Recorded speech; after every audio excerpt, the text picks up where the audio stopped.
patient, we wait to attack. I feel like I've lost it, I see through the gas.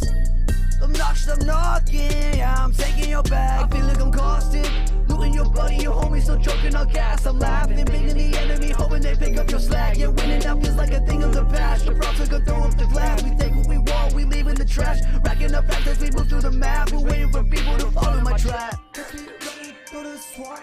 All right, what's going on, everybody? It's Tuesday, and that means it is time for Series E. My name is Yeso. I will be your host today, and welcome back as Esports Arena kicks off week number 6 of season 3. It's Pop-Tarts week here, and I'm super excited about all of the action this week. Our teams starting to separate themselves, and as we are about to hit the halfway mark of this season, things are only going to heat up as the action continues. Welcome, everybody. I hope you are having a wonderful week here. For those of you that are new, I just want to break down what Series E, in fact, is. Okay, Series E is a professional Apex Legends open circuit that absolutely anyone can join. We have 9 squads that qualified either through our open qualifiers prior to the season or based on their placement in Season 2 of Series E. Now, all of those 9 squads have been drafted and signed by our 9 partnered brands, and all of those players now make $750 a month salary, as well as compete weekly for points and prize money every Tuesday night against other open squads just like they used to be themselves, and then every single Wednesday against some of the best pro players from all across North America. If you and your squad want to get in on the action, head over to matcherino.com/ESA for a shot at being a future Series E pro. Now, ton of action this week, as I already mentioned. It is Pop-Tarts week, and that squad trying to climb up the standings are sitting inside the top 4 and looking to make a leap and chase down the likes of teams Razer, Pringles, and Intel. It's going to be a tough task, while a mosh pit below the top 4 are trying to separate themselves from the pack and try and jump into that block of teams that are, at least for now, set to qualify for the next season of Series E. A lot of things on the line here this week, but before we get into the games, we play our own game here before the show on Series E, and that is Deal or Steal. I've got a very special guest joining me here for Pop-Tarts week, and it is one of our pro players for Team Pop-Tarts. I've got Lion joining me right now to play some Deal or Steal. So, Lion, welcome to the show, my man. Happy Pop-Tarts week. It's good to have you. How we doing? Just one moment, ladies and gentlemen. I cannot hear Lion right now, so we'll get that adjusted for you. Lion, you there, man? Yep, I'm here. Okay, I can still not hear Lion myself. I can hear him out in production, but I do not have his feed in my ear. So bear with us one moment, ladies and gentlemen. We'll get Lion up just so I can have a conversation with him here as we kicked off Pop-Tarts week. We'll get things rolling. Reminder, we've got 6 games tonight, folks. A ton of games to play here. All of our teams competing again with open squads. So anybody could have signed up to come and compete with our signed teams here tonight. 11 of those teams will compete with our 9 partnered squads. All right, what's up, Lion? I think I got you now. Oh. No, I do not. I'm sorry, Lion.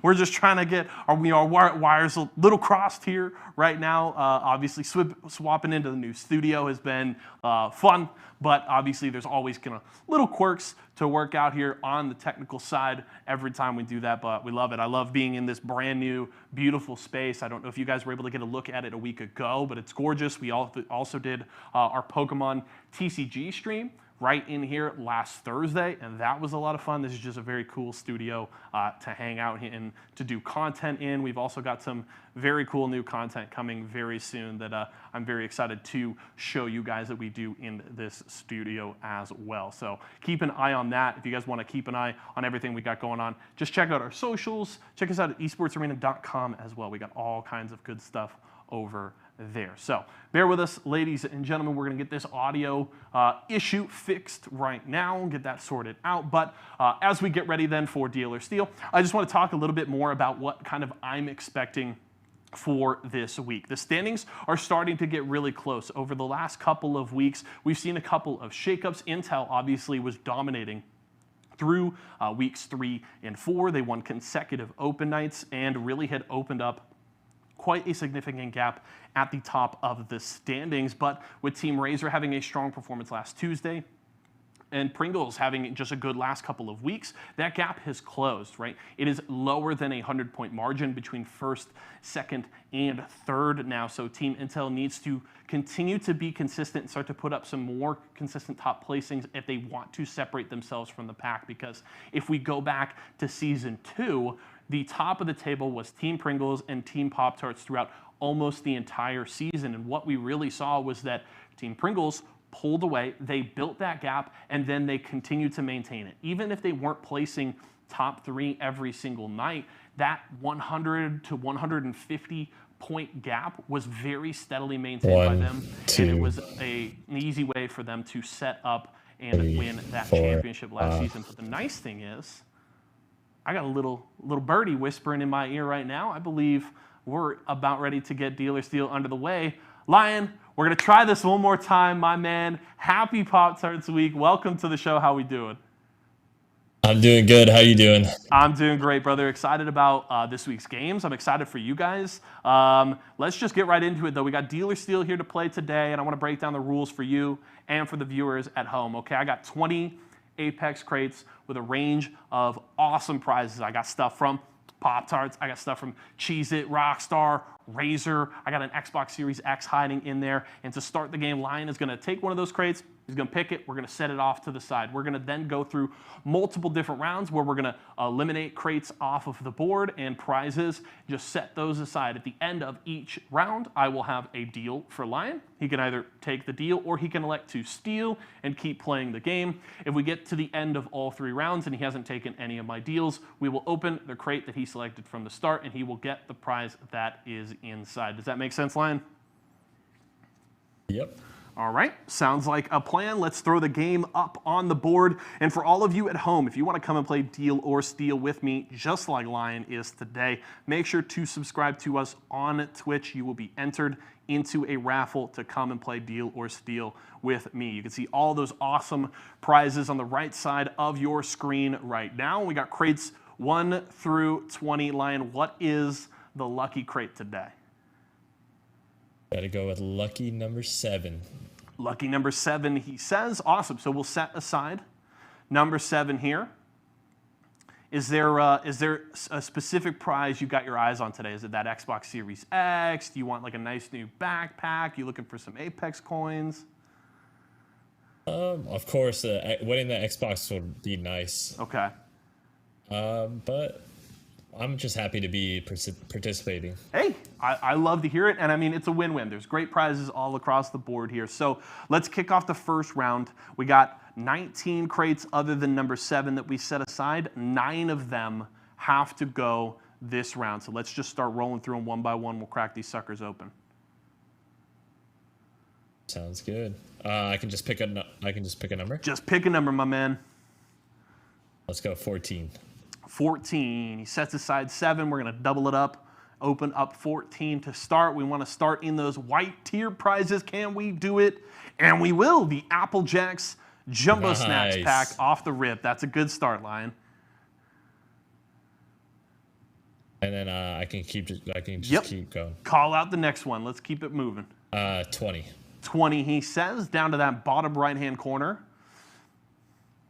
Let's see if we can keep the white tiers rolling here at the start. It's going to be, 6,700 Apex coins. I don't know if you have that heirloom collection complete, but if not, that one's going to sting a little bit. Sting a little bit. All right, 14 to 20. And then next, number 5. Number 5, okay. Second row. That blue tier we just hit will sting a little, but I think we can recover here real quick. Oh, the Razer Black Widow V3 wireless keyboard. Okay. It's stinging. Yeah, I feel you on that one. We'll go with number 17. Number 17, 3 off the board. 6 more to go this round. We're kind of scattershot there on the prizes so far. We need to get back rolling in those white tiers. Can we do it? It's an Esports Arena mystery box. The nice thing is, if you had your eyes on that prize, there's still another one on the table, so all is not lost on the Esports Arena swag front. What are we thinking next? 17 there. What's up? Let's go with 10. Number 10. Is there a Nestle Splash Water pack in this one? Maybe a Cheez-It pack? That's the kind of prize we're looking for. It's the Pringles pack. There we go. That's what I like to see. Team Pringles, one of those squads sitting just above you guys on the standings. We'll get them out of here, and you guys can rip them out of second place here real soon, maybe. Let's go with number 1. Number 1. All right, up to that top left corner. This is number 6 of the round, and it's the Rice Krispies Treats pack. Okay. Nice. Now we're moving, baby. This is what I like to see. All right, number 12. Number 12, okay. Can we make it 3 white tier prizes in a row? Oh, we won't. It's the Razor man. backpack. That one's going to stung. sting. Yeah. 2 more to We'll go. go with number 9. Number 9, okay.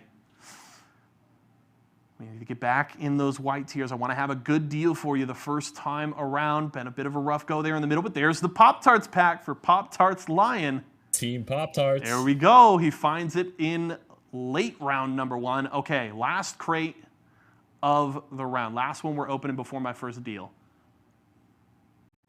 Let's do number 4. Number 4, back up to the top row for the last crate of round number 1. We need a white tier prize. Ooh, it's the other Esports Arena mystery box. Okay. So, that's round 1 done. Bit of a roller coaster round there, Lion. We started with a white tier. We hit a couple of there late, but we also hit 2 of those Razor prizes off the board. The good thing is the Black Shark headset, still up there. That's a fantastic headset. I use it at my desk at work. Absolutely love it. The Xbox Series X, still up there as well. That's the big kind of chase prize here. So my deal for you the first round, gonna be a little lower, but I know you got all those Pop-Tarts. I know you're snacking while you're competing here on Tuesday and Wednesday nights. I wanna make sure you're hydrated and you got the energy as well. So I've got a Rockstar pack for you here with my first deal. I wanna make sure you're nice hydrated up, got plenty of energy in you while you're competing here in Series E. So deal or steal, my man. I'm going to say steal. Okay. There's still great prizes on the board. Yeah. And we could still try and hunt Xbox those is still down. up there. Yep.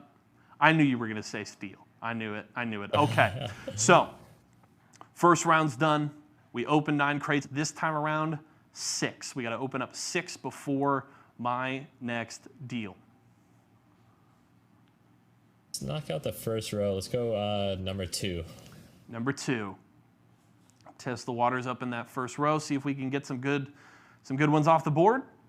And we will with the first one, the Nestle Splash Water Pack. So back-to-back rounds. We're starting in the white tier prizes. So now we just got to keep that momentum going. Number 3. Number 3. He's going to stick to his plan. I love it. Inside number 3, is it the other Nestle Splash Water Pack? Maybe some Cheez-Its, maybe a Rockstar. It's a Series E jersey of your choice. But hey, guess what? Check out my man right now. He's already rocking a Pop-Tarts jersey. I'm rocking the matching one here in the studio, so I think he's good. You're looking good in it. Thank you. I appreciate it. They're comfortable. I wear them all the time. It's nice. They really are. I'm building out my collection of all the brands. See, yeah, look at us. We didn't even coordinate this, ladies and gents. This is just, we were just on the same wavelength. Awesome. Okay, so 2 and 3 down. We got 4 more to go this round. Let's see what's under number 13. Ooh, lucky number 13. It was Friday the 13th last week, too. It was. What do we got inside number 13? It's the other Series E jersey of your choice. Nice. And as we just mentioned, I think that is just fine to get off the board here. We'll save it for one of the viewers who wins the raffle can come in and win that jersey. Grab yourself a Pop-Tarts jersey. So 3 down, 3 to go. Number 6. Number 6, he says. We need a big pull here. It's going to be a Cheez-It pack, and that is exactly what we're looking for, ladies and gentlemen. Lion is rolling in this second round. Looking good. Let's go with number 8. Number 8, okay. Getting rid of the rest of those single digits. Number 8, inside that one, we're going to have, the Razer Wireless Black Shark V2 Pros. Okay. That stung. But I think we can still finish the round with a bang here. The Nestle Splash Water Pack and the Rockstar still on the table, so you got a shot to get one of those wide tier prizes. Last one of the round. Where are we going? 11. 11. We're going to Snake Eyes. We're just going to isolate number 7 up there. All by itself. That's my plan. Inside number 11, 2150 Apex coins. One of the blue tiers, but one of the lower blue tiers. Yep. That's just fine. There's still another Apex coin prize on there if you're really looking for it. So, round 2 down. Do this deal. The deal's going to get a little better this time. I know you kind of sighed when you hit that 6,700 Apex coins early. And while I can't give you that big, I can kind of meet you in the middle here. I want to help you get those heirlooms. 4,800 Apex coins is my offer to you, Lion. Now, let me explain how the rest of the show is going to go, okay? You can take this deal, you walk home, we're done. If you say steal, we're going to open up 3 more crates. I will have one final deal for you then. If you don't take that one, then we open number 7. And the Xbox is still on the table. I love it. We have to. I love it. Lion wants to go the distance, folks. So we're going to say steal. Get those Apex coins out of here. My man has his eyes on the prize. So 15, 16, 18, 19. 3 of those have got to go, and the Xbox is either in one of those or it's hiding inside number 7. Go 19. Going to 19. All right, come on. No Xbox, no Xbox, no Xbox. It's not an Xbox. It's the Rockstar pack. That is a great pull, Lion. Awesome. Oh, we're going down to the wire here, folks. Let's knock out number 18. Number 18, close out that bottom row. We're looking for the Nestle Splash, the Walmart gift card, or those last bits of Apex coins. That's what we're looking for in this pack. Can we find it? It's the Apex coins! Nice. Lion! My heart rate is picking up over here, dude. You're telling me. Okay, so Oh my god. 15 or 16. It's either got the Walmart gift card, the Xbox, or the Nestle Splash Water Pack. What are we doing, man? 15. 15, he says. Did he pull the Xbox off the rip? If it's not in here, there's a 50% shot that he did it. No, the Xbox Series X was inside number 15. That one stung.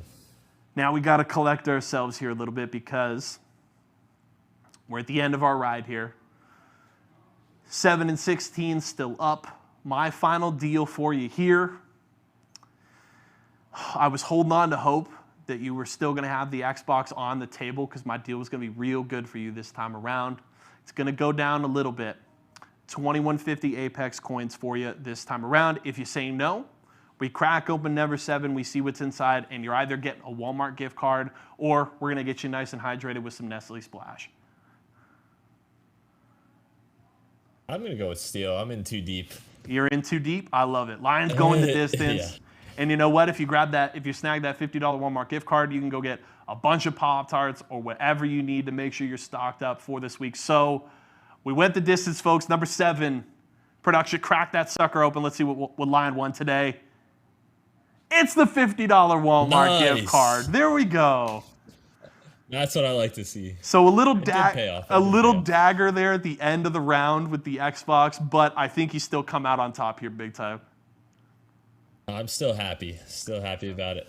Awesome. We love to see it. Lion, thank you so much for joining me, my man. Best of luck this week. Obviously, you guys got 12 games ahead of you. Let me just give you the final word here. How you feeling for this week as you get ready to play? I'm feeling extremely motivated, ready to take over Pop-Tarts week.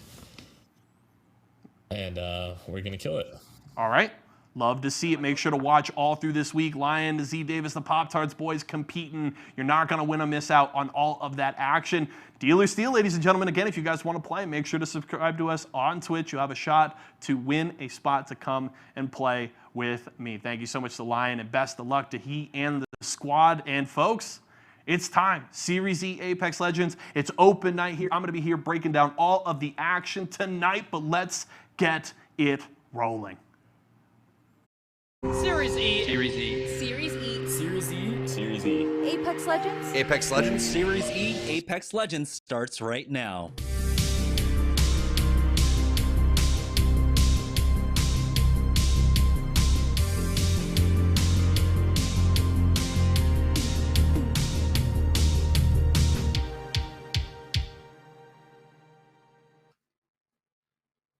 All right, welcome everybody to Series E. You got myself, Jamerson, along with T-Square to bring you all the action. It is Pop-Tarts week, and it is open night, so it's going to be a lot of fun. Early aggression is what we're expecting tonight, Tom, and it's going to be Pop-Tarts week, so let's go ahead and, keep an eye on them. It's going to be Z Davis, Exile, and Lion that represent, of course, Pop-Tarts throughout all the season. We got some awesome giveaways as well. The Pop-Tarts tasting kit, the Series E jersey. We've also included some Razer products in there with the Huntsman Mini and the Viper Ultimate that you guys can win on our Twitter giveaway. So make sure you're following Esports Arena for that. But let's go ahead and break down what's going to be taking place tonight. Of course, it's open night, but nothing really changes in terms of the format. We have 6 games we'll be playing on World's Edge. It's the new World's Edge for this season as well. We have $500 on the line, with $350 going to first place and $150 going to second place. So, even though Lion missed out on that Xbox,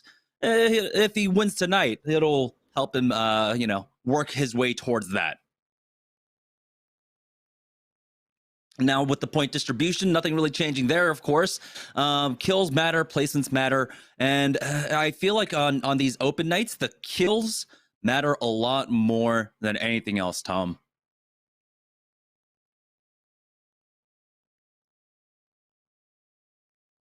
All right, we're going to get Tom back in here in just a moment, and wait, I think we got him back. Tom, you're back. So yeah, it's open night, right? And typically on open nights, we see a lot more aggression coming out from our partnered squads.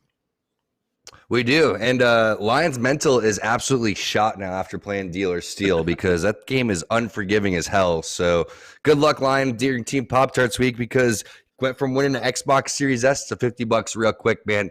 Absolutely devastating. Yeah, imagine tilting before the games start. That's the double-edged sword of playing Deal or Steal before the games start. But of course, if you guys want an opportunity to actually participate in Deal or Steal, make sure you're sub to our channel here on Twitch, because we do, of course, get our subs on to the game. Let's take a look at the competitors that we have. And of course, it is open registration night, so 11 squads will be joining our 9 partnered squads, hopefuls really, to try and make it into Season 4 of Series E. And we have a lot of course, returning players. And what I'm looking at right now is going to be, of course, Madness's new team.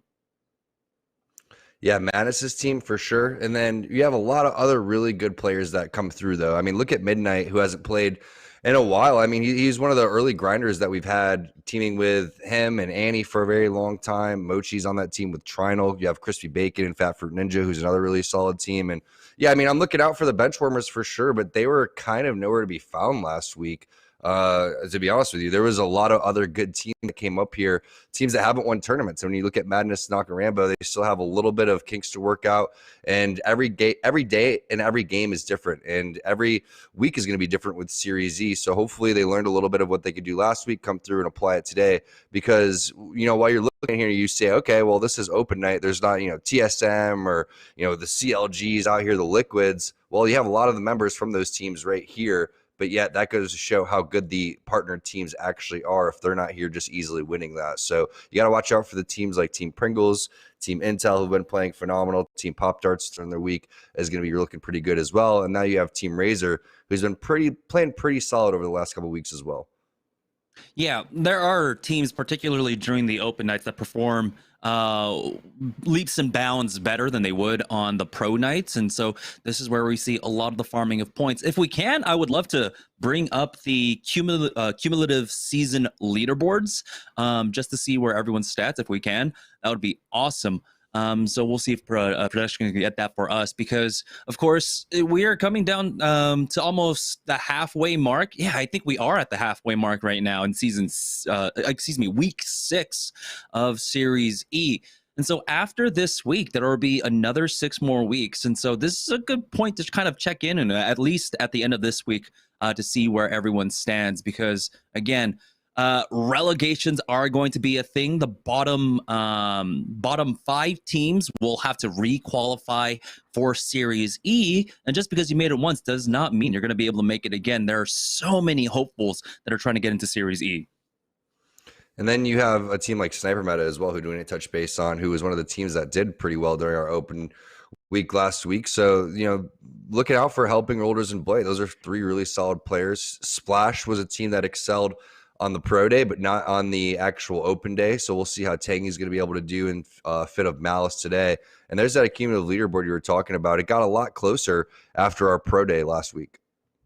Yeah, only a 39-point difference between Intel and Pringles. Intel had like maybe a 150 point difference at the beginning of like last week, but Team Pringles really brought the fire last week. And so now it's become much closer, except going down to that 4th spot, when you're on the bubble, Team Pop-Tarts, there's a 101 point difference between them and Razor, but then everyone else below them, it is a really tight race. The difference between 3rd and 4th is actually larger than the difference between 4th and the 9th place position. And so there's still a lot of room, especially when we have 7 more weeks of competition to go.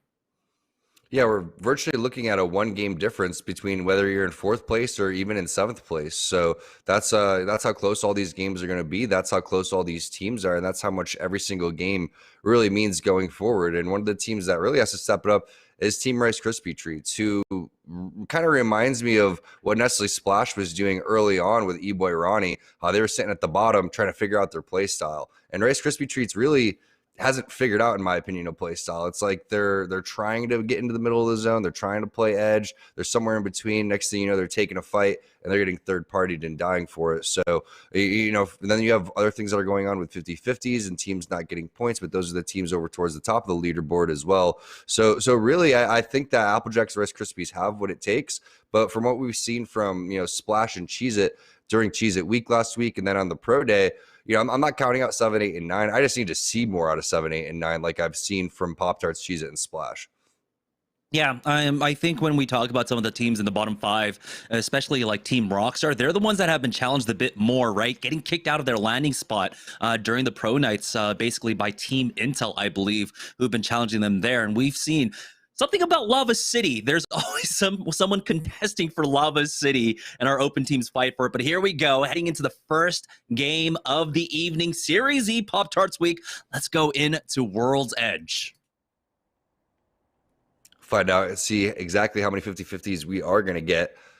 Usually pretty fast-paced in game number 1 to start things off. Teams trying to figure out exactly where they're going. But, it's pretty fortunate is we are having a lot of reoccurring names in here and a lot of reoccurring teams. So we may not have as many 50-50s off the rip as we were expecting. But you can see there's already been a decent amount of damage happening. Are we on the Pop-Tart side? And Fat Fruit Ninja is going to be the first one to get a knock right there with the Volt. Now Lion and Z Davis going to have to find out where that player is and where the rest of the enemy players are as well. That's going to be a nice rip there from the flat line for Lion. Let's see if they can answer this back and try to make this a 2-on-2.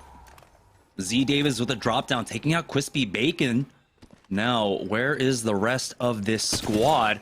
pushing the bubble. Z Davis is by himself, but is Lion going to be able to handle this? Has to be careful. He's already been cracked down to about 5 HP. Z proficiency is there, and if you're Lion, you're facing off against the Prowler on the other side. It's just going to be too much damage coming out. Z proficiency will clean up Lion. And Pop-Tarts week not starting off strong, going down first in game number 1. Yeah, it looks like he got the box of Tyler CEO bathwater right there, which is the worst of the prizes that you can get in Series E. So, we'll go again in game 2, Team Pop-Tarts. Don't worry about it. Yeah, it's just the first game, and so now you are getting challenged here at Lava Siphon as FKP should start moving in. Team Pringles, though, over at Climatizer, we've been seeing them get some really good results out of this area, but are they getting challenged? It does look like there's a team on the other side. So they have to be careful in how they approach this, taking the gondolas over quite possibly, as Fury doesn't have his jump pad quite yet. It's up in 7 more seconds or so, and it looks like they will just gondola over. And I'm not quite sure what he's thinking with the bow check, because is that something that is coming back in style? Maybe he watched Calamity's most recent clip on Instagram. Not really quite sure what's going through the head of Fury right now, but it is a fun weapon to use, and Team Pringles does like to have fun, so we'll see. Bow check PK coming in for the back pocket right now. And we'll see if it's going to be PK or EVA 8, because we've had this conversation with the EVA 8 being nerfed. There's, a lot of good options. Mastiff is still viable. PK is viable, right? And people still going with that EVA 8 because they started to get pretty good with it once it became a little bit overpowered in the previous patches. So glad to see Fury still on board with that one. Personally, I don't know. It's tough. I like the Mastiff or the PK just solely off the fact that there's so many bubble fights that are still taking place. I just feel like that gun seems to work a little bit better for me overall, but it is kind of what your preference is. There's a 50-50 over towards Lava City, and it's going to be Intel going at it. And this is something that we saw Team Razor capitalize on from Dome on our open day. It looks like this fight is taking place fairly late. Yeah, I believe it's Applejack's on the other side of this one. We also got to look at the map just beforehand. So it's going to be a Geyser ending, possibly pulling up to No Name, but we'll have to take a look at the later rings right now, as looks like that team is just going to be out getting some decent damage off, hitting for Flesh, but at this point, you're just going to be farming the Evo shields. It looks like they will charge them up as well. Team Cheez-It in a fight, though, and it's going to be Rambo and Madness on the other side, getting 2 knocks there. So the Benchwarmers picking up 2 KP early on, getting themselves very early circle on here at Geyser. Yeah, this is good because I like what Legends are playing. I think that Knock is an extremely strong Gibby, especially with the fact that he's playing on Controller. Madness has always been one of the great entry fraggers playing on Wraith. This time, he's going to go with Octane. And they've already found themselves, in a priority position in the middle of this zone while picking up kills, which is something that's, fairly hard to do. This is a place where you typically aren't going to be finding kills along the way. So, nice job by the Benchwarmers.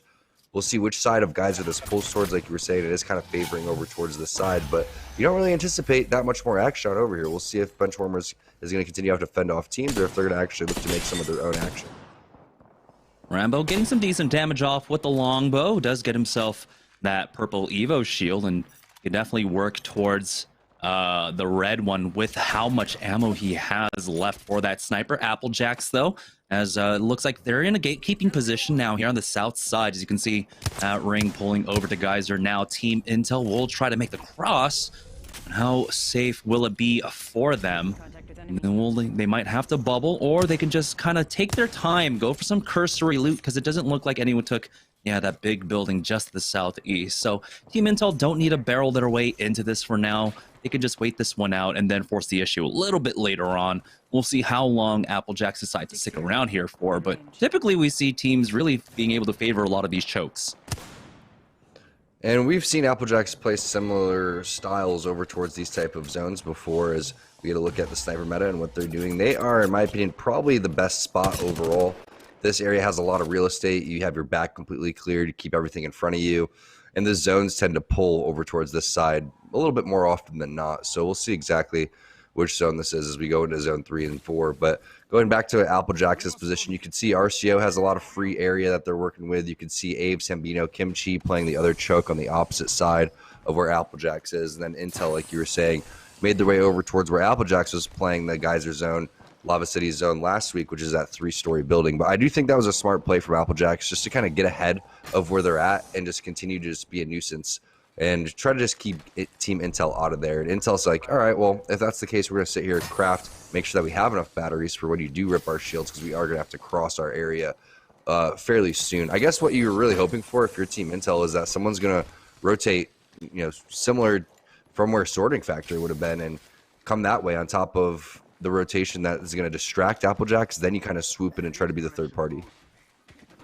Yeah, a team that does not looks like they have the tools to fend off the third parties is the caustic meta. It isn't as strong as I was expecting it to be with the changes to caustic, but we are still seeing him, right? Maybe he has like a 5% usage so far in a lot of the games that we've seen. But if you can get him to the late game, he can be incredibly strong. We don't know, running that with the Seer, of course, and then the movement, the mobility, it's going to come out from the Wraith. So I've been loving seeing the just diversity in compositions that we've had this season. It feels like with every iterative change in Apex Legends, we are seeing more and more diversity. No doubt about it. You have to take this one away. My dog is not feeling too hot right now, so that's all you, Jamerson. I'll be right back.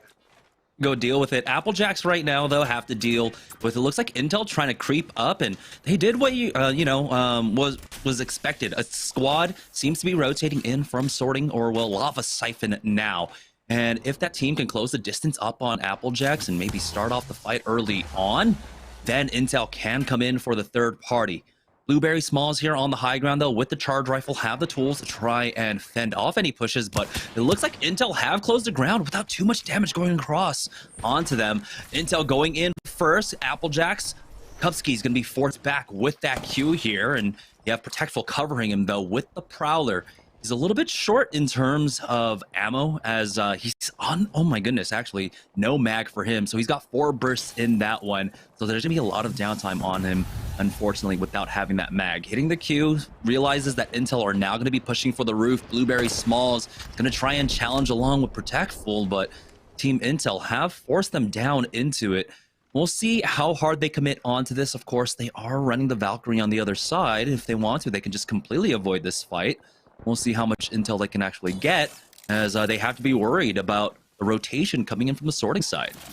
Protectful throwing down his ultimate, not in the best of positions, it's out in the open, but they do challenge the door. The Arc Star cracking Protectful, but they have not cleared that Seer ultimate. So Team Intel are not ready to push quite yet. You can see how strong that Q really is out from the Seer, stopping the heals, slowing down the reset, defensive bombardment coming down as well.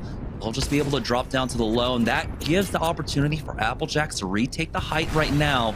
And I don't like this. I want Intel to kind of stop this push, because you can see the team on the western edge has been poking away. They want to get involved in this fight as well.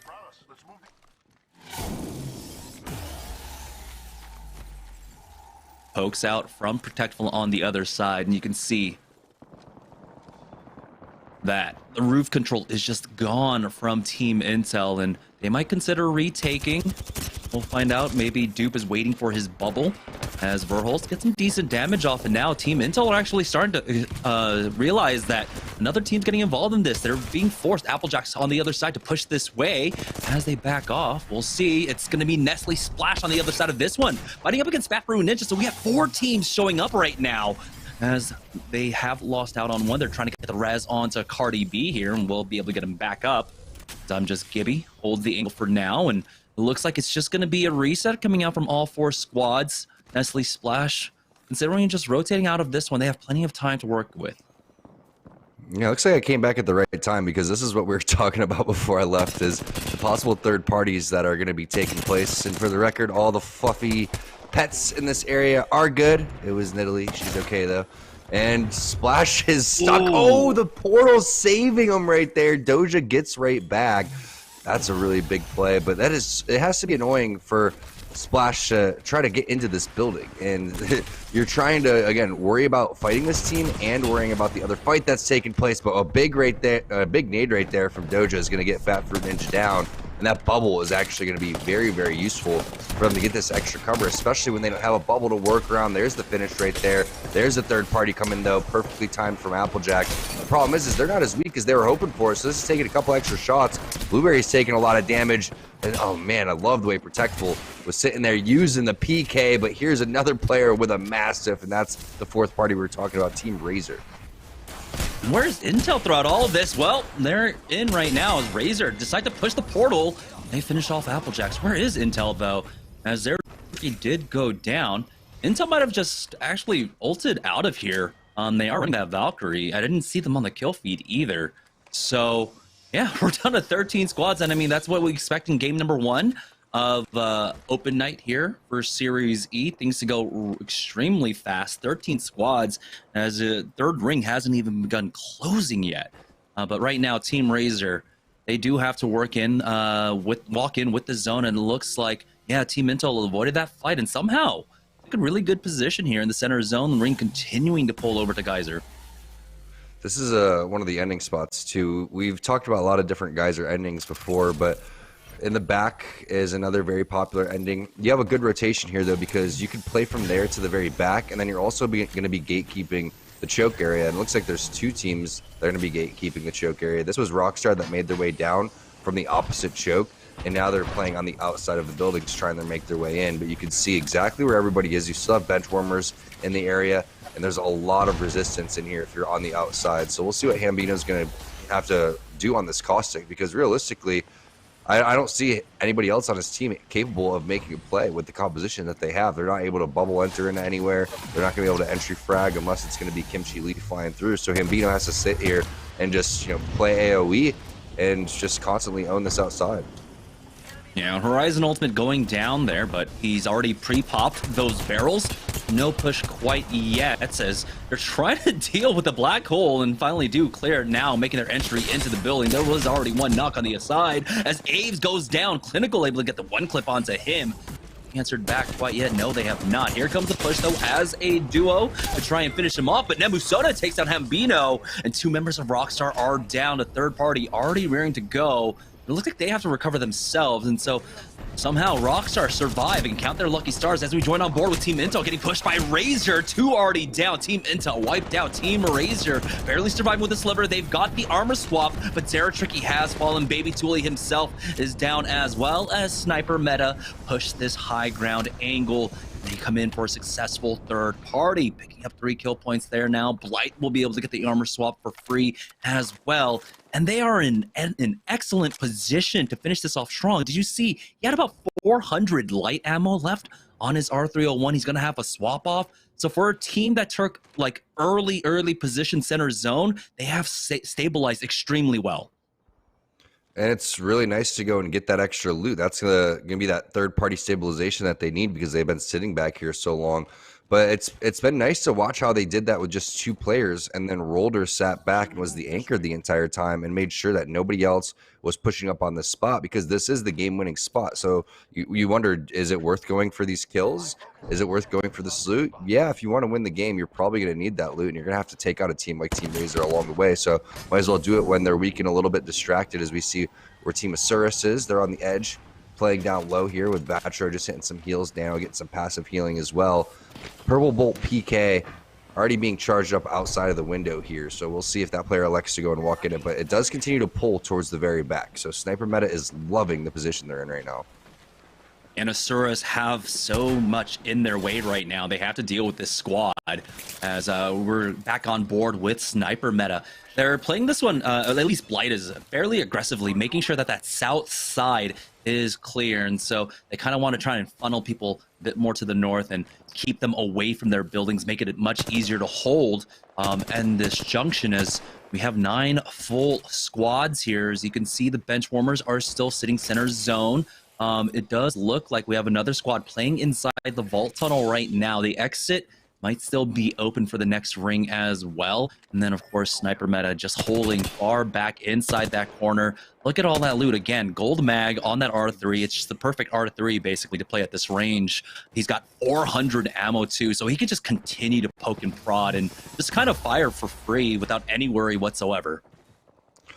Well, with 30 seconds left, they need to be not concerned about swapping meds and more concerned about who's watching what and what position is going to be covered, because 20 seconds from now, every single team outside the zone is going to be pushing in. Yeah, there's a lot of other fighting that happens, but that's your opportunity to go and try to get some kills over here.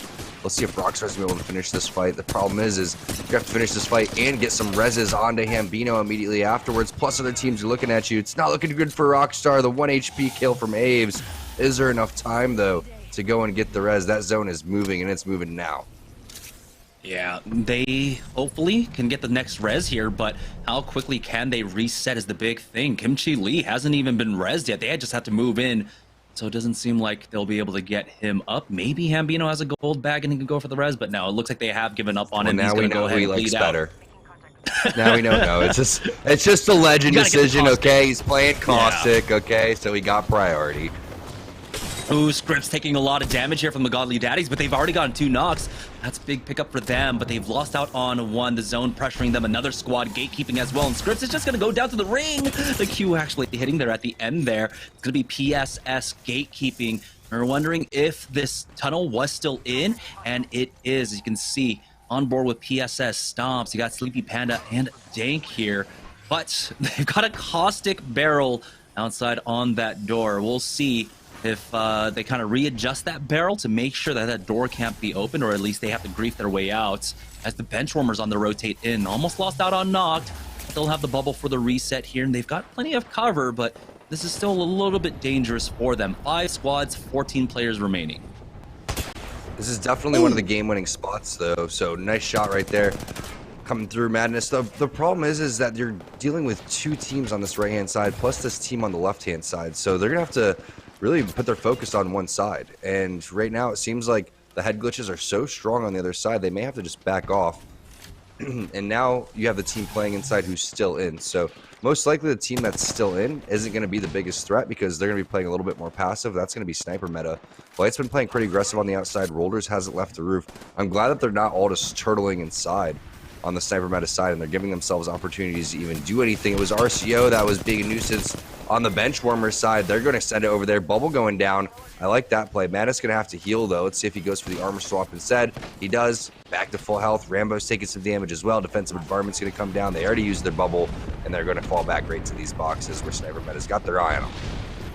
Yeah, they should be safe now, and they're looking to pick up some of those kill points. Playing center zone early on, they weren't able to get that much KP. You can see just about 2 between the 3 of them currently. We'll see if they have more in just a moment. But now it's about fighting for this high ground as they try to get into this building. If they can get in here safely, they should be able to just reset for free. And it looks like they will be able to make it in, going in with the bubble, but they are getting pushed now. You have Blight there underneath, trying to push up, and you have bubbles coming out from either side, but the Phoenix kit is getting popped by Madness, and he will be able to get that off for free, as they're just going to coexist inside this building for now. We'll see who decides to get more aggressive, Sniper Meta or Benchwarmers. Sniper Meta looking to just actually back off now, retake roof control. Which is something they've been doing for a very long time. And they've been doing it extremely well, too. So key is just continuing to not take as much damage as the other players, and don't just obliviously poke out. And ooh, I thought he was going to take one to the face right there. Pathfinder hitbox. Thankfully, he's no longer a complete refrigerator, as Madness was lighting that one up. But I like the idea to go inside here for Benchwarmers. The only problem is now you have to make it outside of one single door, and everybody is going to have their eyes on that single door. So you can go for a pick inside, and I like this play for Madness because the opportunity of going outside is not really looking strong right now. And they're going to be in the middle of all the action once they do go outside. So this is a really interesting spot for Benchwarmers. Really, it comes down to Madness having to do something big. Oh man, the third party from the outside, the team that actually were able to finesse their way into the center of the zone for now, as Benchwarmers and Sniper Meta are just kind of committed to almost griefing each other here to see who ends up getting top 2 ultimately. But we'll see. Yeah, it's going to be PSS on the outside, Panda Stomps and Dank. They're just holding over by that respawn beacon, and yeah, full information. They know exactly where the last 2 squads are. Panda looking for something here, getting a little bit aggressive on the doors, hopefully. But here comes the push out, as we do have Sniper Meta still maintaining that roof control.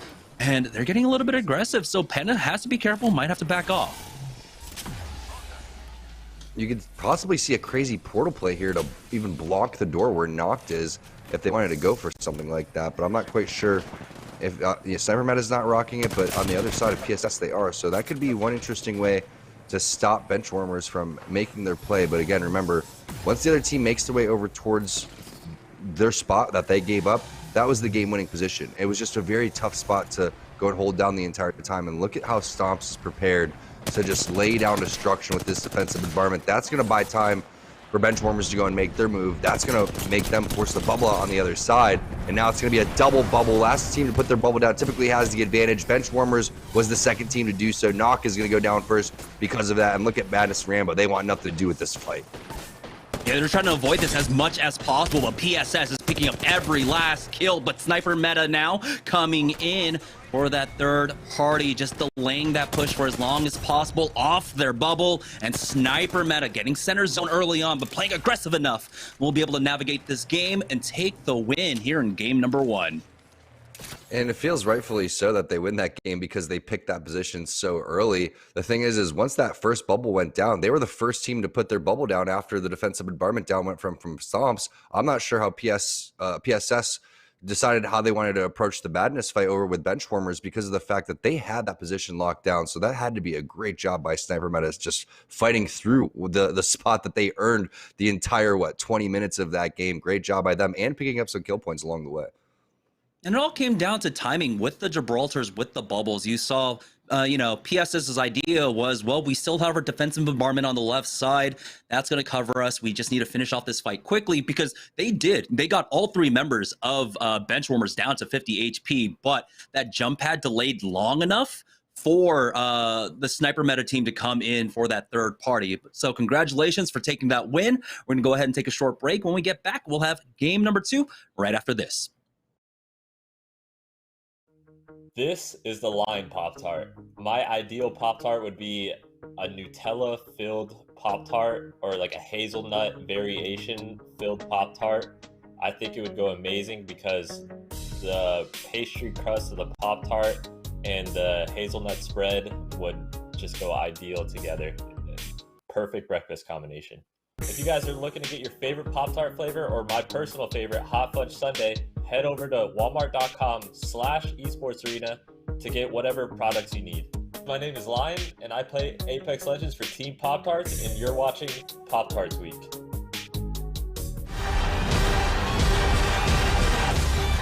One shot, not a future for sure. Verses coming daily under pressure. Working on the plot and the scheme. The true side trademark is at the edge of your dreams. Yeah.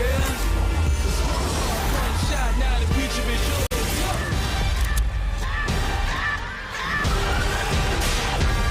I'm turning dreams into reality. In the lab with the formula and chemistry. Your memories spark and motivate and make the industry shake. Put the bars in the breaks. I'm talking one chance that was so good for the goal. It's one shot, now the future is yours. Go!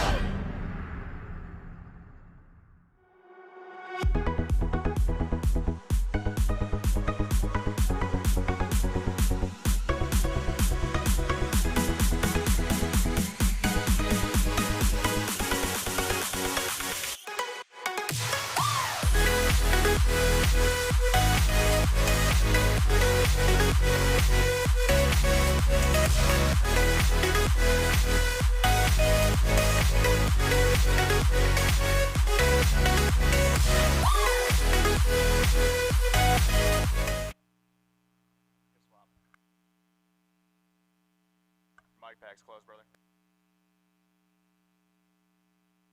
Unmute your mic pack, thank you.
open. You're up. All right, welcome back, everybody. Sorry about that. Little bit of just technical difficulties, but we obviously have an awesome production team that jumps on all of that really quickly so that we got everything back here. And that's game number one. So back here once again in Studio Blue, and Sniper Meta grabbing a big victory there. And it was 3 open squads at the end, and those are 2 difficult teams to fight against. The Benchwarmers there with big names on that squad, and even when you look at PSS with the likes of Stomps and a Sleepy Panda over there, that is not an easy late circle, but the Sniper Meta boys able to pull it out. So let's check our player of the game here for game number 1, and it's going to go to Blight. 5 kills, 2 assists, over 1,800 damage, and it was chaos. Bubbles left and right in that late circle, but Blight and the squad able to pull it out. So at the very least, a 19-point game there for Sniper Meta, and it really seems to now be a 2-horse race at the top of our open team leaderboard. We highlighted Oshawa's at the start of this season. They seemed like an early favorite, but since Sniper Meta has come in, they have obviously taken over first place in those standings. But Oshawa's happy to see them back, happy to see AJ back here on open night, and we'll have to see how things shake out on that front. But it's Pop-Tarts week, and it's our partnered squad's time to shine here. They need to get back to their winning ways as we get ready for game number 2. Do want to let you guys know we have another giveaway going on this week. We've got an awesome Pop-Tarts swag pack as well as a Razer keyboard in that giveaway. So if you want all the information you need, just hit !giveaway in Twitch chat. It'll give you all that you need to know. We're going to head to a quick break. When we come back, Tom and Jamerson will get you guys ready for game 2. This is the Z Davis Pop-Tart. It's a normal Pop-Tart with a normal frosted coating with cheesecake filling in the middle. I just feel like cheesecake is going to be a perfect breakfast item. I love the sweet Pop-Tarts flavors, and I feel like cheesecake would be a really good filling inside of a Pop-Tart. If you're ever looking for any Pop-Tarts or new gaming gear, head over to walmart.com/esportsarena to find all that you need. My name is Z Davis. I play Apex Legends for Team Pop-Tarts, and you're watching Team Pop-Tarts Week.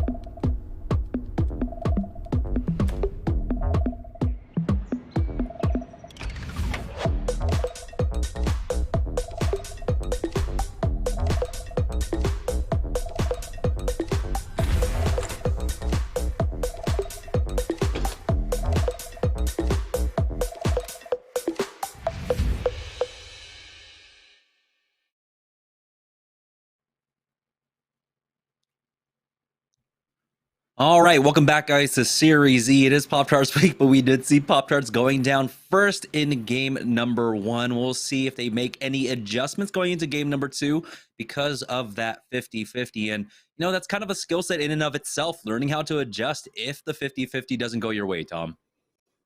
Yeah, and another skill set is sending out a tweet, so everyone could read, like Z Davis said, hey, like, why are these randoms 50-50ing us for their quote-unquote so-called practice? Tell them, Z Davis, this isn't the NFL, man. You could taunt each other as much as you want in Series E. Yeah. I mean, Apex Legends and, complaining about 50-50s and fighting off drop. It's a tale as old as time. But let's go ahead and take a look at the Mobile One leaderboard to see who stands up top, and it will be Sniper Meta. They had 9 kills overall after that win. A PSS not too far behind them, only down by 5 points. And the Benchwarmers, in third place with 13 points overall. And, Pop-Tarts was able to sneak out that 1 kill, but one thing that they did was split up really badly in their 50-50. So I'm looking forward to seeing them kind of keep things a little bit tighter in the way that they land. And if they're able to do that, I think that they're going to be able to take this team down when push comes to shove. But a really nice game from Sniper Meta and our open teams to start things off. Obviously, we're talking about bench warmers and what they're going to be able to do to start things off. They're able to pick off some early kills over towards Geyser, rotate over towards the back, stay alive. Sniper Meta picked the best part of the map the entire time in the very back of Geyser. Not only that, was able to execute on a very nice third party and then execute here in our final moment of the game that you could see. And I loved how PSS approached this, right? They did put the focus with the defensive environment right there on top of him, but take a look at the HP on the other side for benchwarmers. Everyone was below 100. There's the first knock onto knocked, but this jump pad just buys enough time for benchwarmers and delays this fight even further. And now the turnaround happens. Sniper Meta coming in. And you can see just that kind of delay makes such a huge difference in these fights. That Sniper Meta were able to top off in their bubble, come back out, and then take the win away from PSS, who honestly, I think they did execute that well, but they didn't pivot quickly enough once that jump pad went down.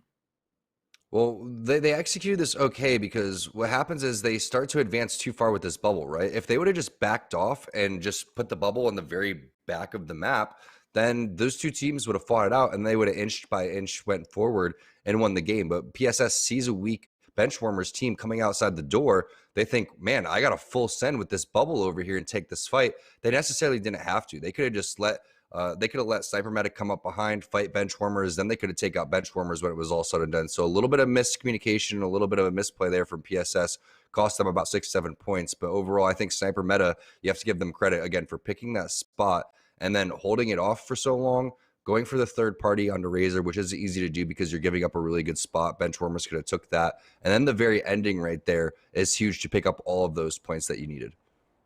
All right, here we go. Heading into game number 2. We have 5 more left to go on board with Sniper Meta. And hey, this is why they were able to get center zone. They drop over here at Geyser. We'll see if we have another Geyser ending, as it looks like the first ring did reveal itself and does seem that Geyser might be in. So we need someone to bring up the map, but it doesn't seem like they got a beacon for themselves. So I'm surprised that, in this split, they didn't have LV dropping towards that south side, but there we go. We have a better look at it. So Frag East in, No Name in. And so a lot of teams are going to focus on trying to get basically that tracks position. You can see the ping going down for Team Cheez It there, and realize that more than likely this is going to end just outside of Frag East. If you're Sniper Meta, you really can't ask for 2 better zones, because this is 1,000% going to be over towards that No Name fragment area. And yeah, you didn't get that back of the map scan in Geyser, but there's the 2 over towards the side, whether you want to take the one over towards Lava City or you want to take the one over towards No Name. And you were talking about possibly splitting. The rule usually is you have to go over towards that beacon if you're Pathfinder. So it's not uncommon to even land No Name over by yourself, since that other beacon was taken by another player. So, that could cost them some time. It could cost some rotation. We'll see if it comes up back to bite them a little bit. But PSS find themselves in a fight already over here. Look at the plays from Sleepy Panda. It looked like he did 1,000 damage right there. That was only 162 though, and 3 kills going PSS ways. Line him up, knock him down there with the PK. Sleepy Panda surviving narrowly. But you can see how he just played patiently around the bubble. That was nice to see. And early fight over here at Overlook, was not expecting that. I'm wondering if they dropped no Overlook, what exactly happened.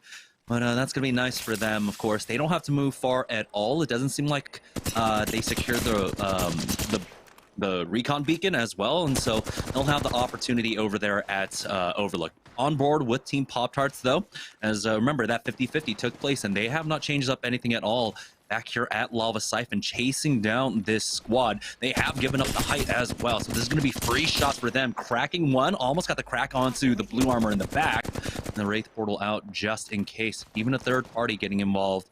So Pop-Tarts have to be careful in how they approach this, but this is definitely a much better start for them. They've got the gold armor, the purple, along with the blue on Zenoa. But how aggressive does Lion get off the back of this? I hope he treats them like a bunch of gazelle down here for just taking their spot early on during Pop-Tarts week. Let's see if Lion is going to tear him apart. There's the scan coming through. He's going to drop down and possibly take an angle here. We're not going to full send this one quite yet. But if they wanted to, they're going to have a huge advantage in this fight, in my opinion. They already know what armors they have. They've already continued to do a decent amount of damage. Really, they just have to worry about a third party. So I'd love to see just a bubble challenge coming in from Z Davis. There, he uses bubbles separately. They're extremely split. That could be the other team's opportunity. It's a very simple push down right there. All they need is Z Davis, and they need his bubble, but he used it already. So they may have to wait 30 more seconds, which is going to slow things down. At this point, I wouldn't even wait for the bubble. I would just go for it. Letting these guys live and stay down here is just not a play. They're going to continue to bug you the next of the 4 games. Yeah, Lion's got port, and so he can drop down with that for them to retake height just in case. They've also waited out that Seer ultimate as well, but it's going to be up in about another minute. And so they do need to get a bit more aggressive on this. Defensive bombardment has gone down, the bubble as well. Z Davis will have his just another few seconds, but he's got to be careful. Now as he backs off, just waiting this one out. The third party also looming over at Lava Siphon right now, and it's all about who's going to pick up these kills. Once again, another drop down from that squad. There's the first knock, taking out Protect full. They should be able to punish this, as the bubble should still be on cooldown on the other side. I'm surprised that Lion isn't porting forward for this one. There it is, the call now coming out, but is it too late? Zenoa's getting cracked. Z Davis has actually gone down. Team Intel come in from the third party from behind. Great rotation timing coming out from them, picking that up. That's 2 knocks as well. That's gonna be 2 kills going their way. Honestly, Pop-Tarts deserves to die right there for the way that they're playing. They need to just send it, man. Like, use your bubble, go and do something. If the enemy bubble is put on top of the bridge, send your bubble on top of it, fight, get the fight over with. Otherwise, you're giving just so much time for teams like Intel, Razor, all these really skilled teams, Pringles, teams that know where to look for fights, know how to listen, and know how to actually capitalize on teams making mistakes. All 3 players dropping down under a bridge is a mistake. You have to punish that mistake. Pop-Tarts layers mistakes on top of mistakes right there and just made my eyes bleed. Yeah, and the timing on this rotation for this third party was just so predictable as well. I mean, it's ring closing. Intel are in the area. You know that they're going to be coming up that in that path at that time, especially for this zone when it's pulling all, over towards Frag East, Overlook. Their only rotation path is to just push up north towards Geyser, so you have to expect that they're going to be coming there. So for no one to have an eye on that rotation, definitely surprising.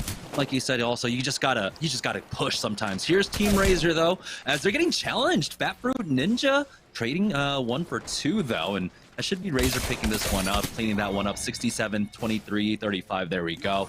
And I'm surprised that someone decided to push Razor over here at Trials. Were you just rapping Sir Mix-a-Lot, or was that the EVA 8 damage? I really don't know what I just heard. Either way, Team Razor is going to take that dub fairly easily, and they're going to just continue to loot Trials and do what they do. They play the edge of the zone. They're not worried and concerned about what teams are doing. They want to take fights, and as soon as bubble goes down, they answer it back with another bubble, and just everyone fights and charges in that. That's what Razor has always done so well since the beginning of Series Z. Surprising anytime they even lose a straight-up bubble fight, but it's nice to see Finicky busting out the Watson here. Let's see if the Watson works out. And this is a really great zone for Watson too, so Finicky's probably stoked about the positioning that they have. There's basically 2 options here. It's going to either pull very close to where they're at inside Fragment, or it's going to pull over towards No Name, which isn't that far from where they are currently as well. So great position here from Team Cheez-It. Yeah, it's just been so long since I've really seen a Watson that I've like completely forgotten everything about her. Trying to remember how much damage it takes to clear the node. Is it just like 10 damage? Can one Seer Q actually clear it out? I don't know anymore. But here's Team Pop-Tarts. It looks like Lion was able to survive to try and rat this one out, but we haven't hit top 15 yet, but they've gotten at least 1 kill point. And so they've doubled their score from game number 1 now. We'll see how much longer he can survive for.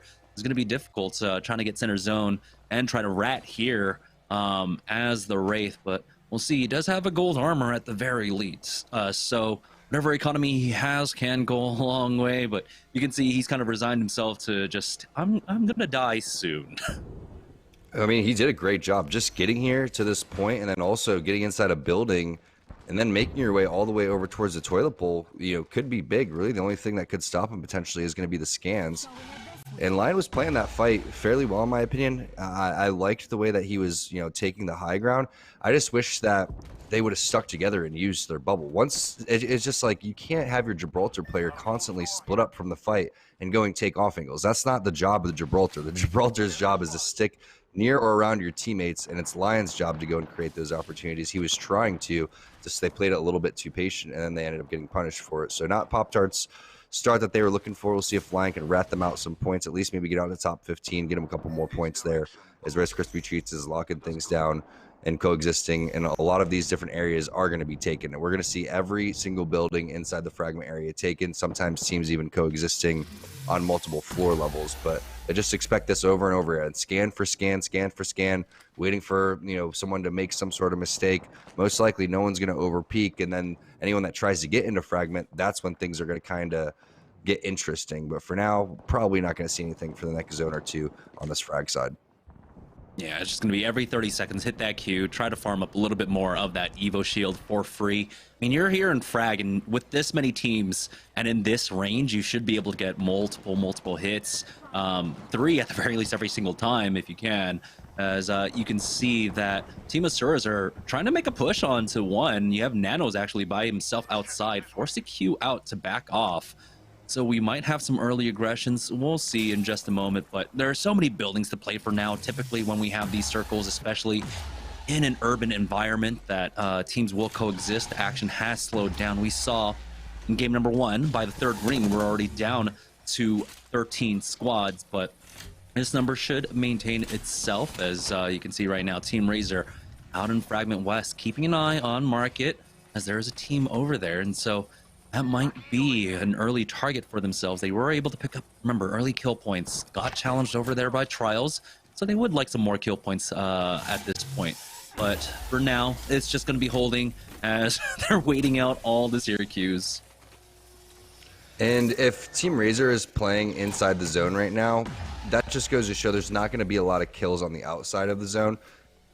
They understand the situation. Fragment, everybody gets in towards a building. If you're not in a building, you're kind of screwed. Things become very, very difficult. It's almost like not being inside Thermal Station, but at least with Thermal, you know that you're going to be taking fights and getting kills along the way. Not here over towards that Fragment side. So Zertricky and the rest of the Razor squad trying to relocate, find a position to play. Maybe it's going to be this high angle on the rock over here, which is a really good play, and I like that they don't go with the Clamor. Instead, they go with the bounce pad. Zertricky's even playing it safe and going to go and use his bubble throughout all that as they see if anyone else is up here. And it looks like it is clear for now. So this is one of those spots where you are getting kill potential, right? You are inside of a building in Fragment, you're not going to find kills. Maybe if you're on this high ground where you have your head on a swivel and stuff goes downside Fragment, maybe you make your play that way and then start to push in, or maybe even run into a Team Pringles eventually that looks like they're playing the edge as well. Yeah, I'm just fighting for height at this point. I'm going to take a little bit of ring damage, but it's fine. It's just zone number 2. But here it's just about playing patiently for Team Pringles. Like you said, a lot of this northern side of the zone already been cleared out. It's very, very low populated, as everyone has tried to find instead a building inside the zone right now. Ring will continue to pull over towards the eastern side, and if we can pull up the map to see exactly where this is going, it's going to be great. But as a lot of people were expecting, it's going to start pulling more towards Epicenter, that train tracks just to the east of Frag East as well. Still plenty of teams actually involved in this one, and this one's actually a little bit of a harder pull away from Frag East than I was expecting. And we have PSS in position over there by the Overlook side, but the Godly Daddies find themselves in a fight over here inside Frag West, currently by Market side. Kobe about to go down, but no, with the EVA 8, he takes out Drezax, but he doesn't have an armor swap for himself. They clear this one out, but here comes Team Pringles. They were eyeing it the entire time, delaying as well with that Syracuse. No res for them. Now it's just one player remaining on the other side. They'll secure these kills on the ground, as well as Fury looking to finish off the final player of this team, but looks like he was able to get out with that defensive bombardment. And so Team Pringle's not going to get the full value off this third party, but it was still a good move for them. Man, Pringle's ruined my Godly Daddy's joke. I'll save it for next time over here, though. But bench warmers are going to come through with the shots. Madness with the window peek. Are you kidding me? Those were some really sick plays and angles coming in for Madness. Rambo's already infiltrated the second level right there. And they're going to take over this building temporarily. Let's see if they want to continue to add more damage. But look at the amount of death boxes that are sitting up here. They're in a very, very safe spot right now because you were talking about where this one's going to pull. And if they can be in the building closest to where this does start to go down over towards the outside area, then they're going to be in a great spot. But I'm looking also at that blue trailer or blue truck. But as well, maybe Team Cheez It, if Finicky's still alive on that Watson, could take that spot. And that'd be a great spot to be. Never seen or Horizon actually getting hit by a defensive bombardment when they're in their queue, but they do survive that, and they do have their Seer ultimate down as well. Trying to keep the teams out here, just playing outside of Overlook. Doja Cat will go ahead and port them out, but oh no, he goes right into PSS, and now PSS, they've got the man advantage, getting rid of that Wraith there. Wondering if the Seer queue might have actually connected onto the Wraith, canceling that port. As I don't see one out. Right now, though, PSS doing a great job. They've already cleared out a lot of this side. Remember, they took the early fights, but now they've got to be careful. Backing off. Stomps has been cracked. Defense and bombardment going down as well, but Stomps has fallen. And oh no, things are turning around for PSS as it looks like a team just came out from that platform entry. Now the Benchwarmers are looking for a way in on this fight as well. Cub C looks like he's getting rezzed around the corner behind the rock. That's going to be big as well. You can see where that zone pulls. And that, like you were talking about, on top of the bridge, below the bridge, kind of where Benchwarmers is playing. They just have a little bit of area that's still in that they could work with as well. As the defensive bombardment is going to go down. And going back to that Horizon queue, I really think it could have been splash damage off the rock when it connected Jamerson, which I don't think I've seen that happen before either. So super unlucky in that situation. Is Midnight's going to get knocked. Rice Krispies is on the back foot. Pringles pushes inside the train station building, and just all hell breaking out in the fragment side of the map as these teams were not predicting the zone to pull outside of the city, and now they have to fight their way out. They're chasing after for more kills here. There's another one outside. Bubble back as Fury does fall back. Presley is by himself, though, and so he's going to swap off onto a white Evo shield here as he's getting pushed now. Arcstar down, but the backup is there. Presley getting that final kill onto Trino, but another team shows up. It's going to be Team Asurus now. It's a 3v2 as they're looking for the instant thirst onto Fury as well. And so Team Pringles just took way too long to finish off that fight.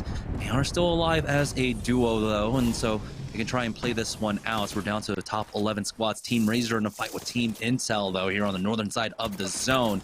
Baby Tooley has been knocked, as looks like he hasn't been thirsted quite yet, but he is inside of that Seer ultimate, and so they can try and delay for this. Duke finishing off Baby Tool, and here comes the rest of Team Intel to finish this one off. They're right on top of them. They've got the information from that Seer queue as well. Skittle Kick's already making the call down now to drop down as to avoid a lot of the third party in the fire from up top. Yeah, now they're going to rotate, and you usually see a smile on Fury's face, but he got really unlucky right there, and you can see just a little bit of sigh of what the heck happened, because he was playing that so perfectly, and then all of a sudden I feel like a Mastiff hit him from like a medium range for around 80 or 100 in the back, and he just got dropped immediately. I think it was a combination shot from two players. But when you were watching Razor's point of view, you could see Zeratricky was hitting some really great shots, but you saw multiple different angles and great timing. No stagger push coming out from Team Intel. They all kind of came along at the same time, all at different angles, and there's nothing that you can do when a really solid team is pushing you, even if you're a really solid player, just like Zeratricky is. And he did everything that he could right there. It's just Intel played that better with the numbers advantage that they have. And not only that, they're continuing to play this extremely smart, not getting overextended over towards the side, thinking about how they want to use the resources to get into the zone, and also moving towards the zone at a fair time so they're not getting gate cut. Great shots coming out from Verhulst there, but Skittle taking a lot of damage. Is going to be forced to bat. It's PSS on the other side of this one. Duke getting the knock onto Stomps.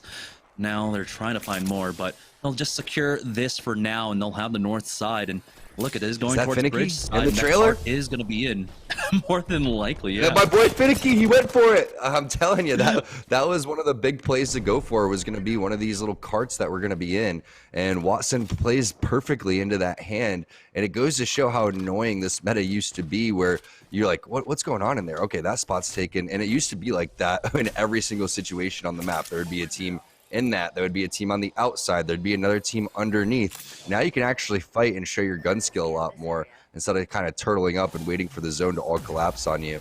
And Intel's having themselves a pretty solid game right here. So they have eyes on that game-winning spot. They're trying to get to that spot. It's just a matter of how can they pull that off. Throughout all of this as well, Cheez-It have found some kill points. There's a team below them.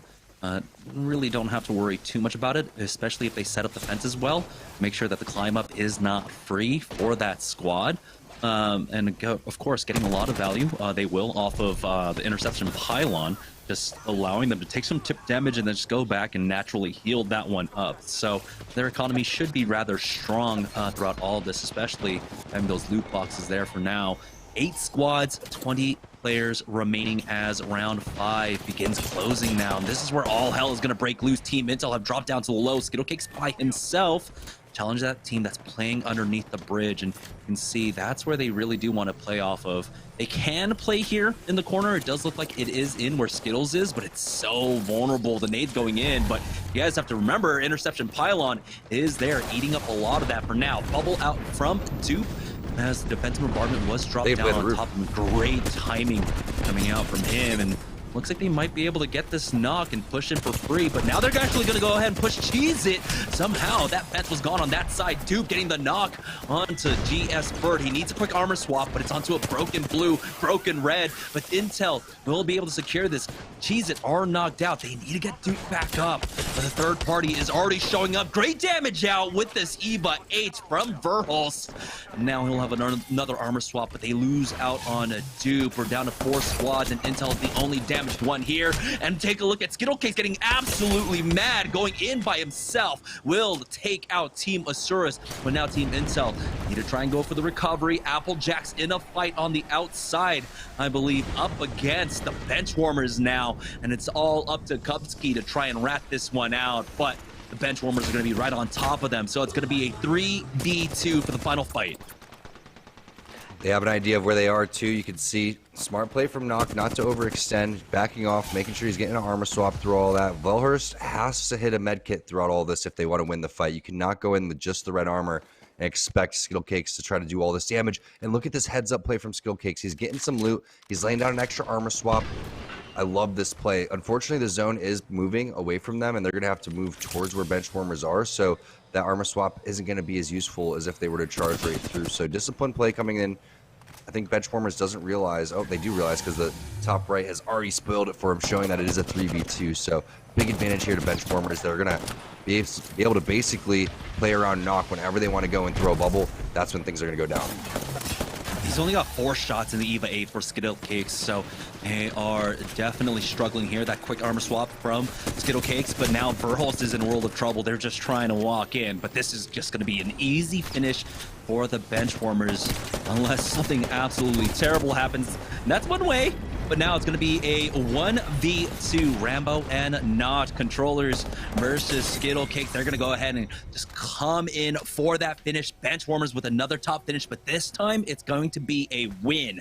So GG's, Benchwarmers taking game number 2 of Series E.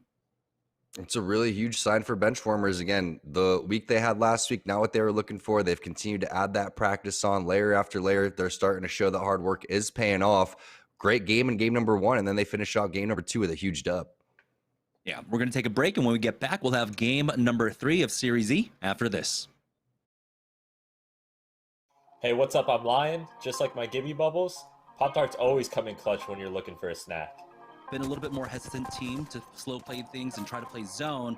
Team that doesn't need to really play zone is going to be Team Pop-Tarts now. Coming from Overlook, we got the crack out from Lion, forcing out the bubble as he bubbles himself to push up. Arcstar now forcing that Gibraltar into his dome now. He'll get the knock on to Super. Hold the angle, but only hits for the 9. Bangalore's looking to be very fun. If you guys are looking to get your favorite Pop-Tart flavor or my personal favorite, Hot Fudge Sundae, head over to walmart.com/esportsarena to get whatever products you need. My name is Lion, and I play Apex Legends for Team Pop-Tarts, and you're watching Pop-Tarts Week. I wasn't born in the spotlight. Nah. Had to grind and shine like a star on a hot night. And something about the struggle now resides in my muscles. And every trial and trouble helped to hang my hustle. Real rock stars don't chase the spotlight. It chases them.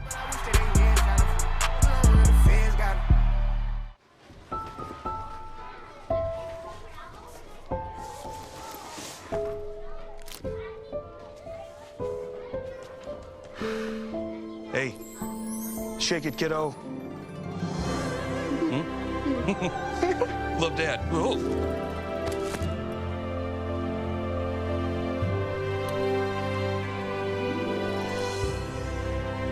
I've got this. Kellogg's Rice Krispies Treats. A little love when...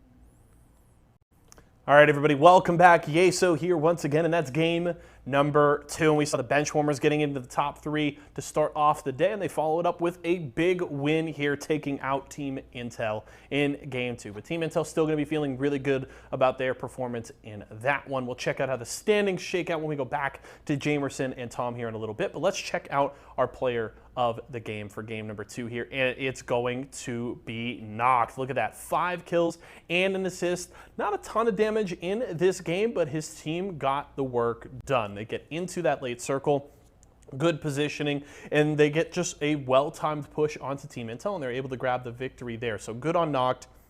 Good on the bench warmers squad there. And that's going to be an interesting shakeup in the standings. Obviously, Sniper Meta felt really strong after game 1. Sitting at the top of the standings, big win for them, but this back-to-back top 3 placings here from the side of Benchwarmers is going to have them feeling very comfortable heading into game 3. They should likely be in the lead, though we'll have to see how big that lead is based on the performances of other teams in that last game. But good on Noct, and Benchwarmers feeling really great with the way they have started the day. Still 4 more games to go, and we'll have to see Team Pop-Tarts if they can get things rolling here today. This is the day when you really want to build momentum, especially during your sponsored week. These are the games where you're supposed to be able to get into these late circles and win these fights. They haven't quite done it so far, but still plenty of games to play. So we'll see if they can get it rolling. Just want to remind you guys, if you want to grab some Pop-Tarts or some other products from any of our partners, you see I got a big stack of them over here. I got, some connections. But if you want to get some, head over to walmart.com/esportsarena. You can shop a range of awesome products from all of our partners. So make sure to check that out. We're going to a quick break. When we come back, we'll get you guys ready for the final game of the first half. Hey, what's up? I'm Z Davis, and if you want to play like me, you gotta pick up some Pop-Tarts. To see that. Right now on board with Pop-Tarts, down by Lava City. We do have a team ahead of them. Gonna go ahead and hit that tier Q to try and slow them down, but it's the redeploy coming out as they are getting beamed along the way with the L-Star at that too. If you're ever looking for any Pop-Tarts or new gaming gear, head over to walmart.com/esportsarena to find all that you need. My name is Z Davis. I play Apex Legends for Team Pop-Tarts, and you're watching Team Pop-Tarts Week. Kellogg's, Fruit Loops, Apple Jacks, Corn Pops, Tiger Paws, they're Jumbo. Jumbo snacks, snack time heroes. Go take them on the go. Cereal, magnified, showing up for snacking time. Jumbo snacks, snack time heroes. Go take them on the go. It's Jumbo. It's for snacking. It's Jumbo Snacks. Stack Pringles flavors. Make new ones. How much do you think Pringles paid these people? Hardly anything. Hey, you guys want to stack different Pringles flavors to create new flavor combos? Here, I'll go first. Pizza, barbecue, and jalapeno. The spicy barbecue pizza stack. Get him! Grandpa, what's going on? Pringles. We're trapped in a Pringles commercial. They must have... Stack Pringles flavors. Make new ones. How much do you think Pringles paid these people? Hardly anything. Hey, you guys want to stack different Pringles flavors to create new flavor combos? Here, I'll go first. Pizza, barbecue, and jalapeno. The spicy barbecue pizza stack. Get him! Grandpa, what's going on? Pringles. We're trapped in a Pringles commercial. They must have taken us in our sleep. How can we get out? We can't, Summer. They warned me this would happen, and I didn't listen. Stack Pringles, make endless new flavors. Stacking Pringles to make new flavors. Make endless new flavors. Barbecue, wavy, and sour cream and onion equals a 3-layer dip stack. All right, welcome back, guys, to Series E. We had the bench warmers getting back-to-back top finishes here in Series E, but they got the win there in game number 2. So let's go ahead and take a look at the Mobile One leaderboard to see how much they're leading by. And currently they are in first place by 9 points. So PSS still showing up, but now it's Team Intel who have worked their way into the top 3, putting Sniper Meta down into top 4, despite getting the win in game number 1.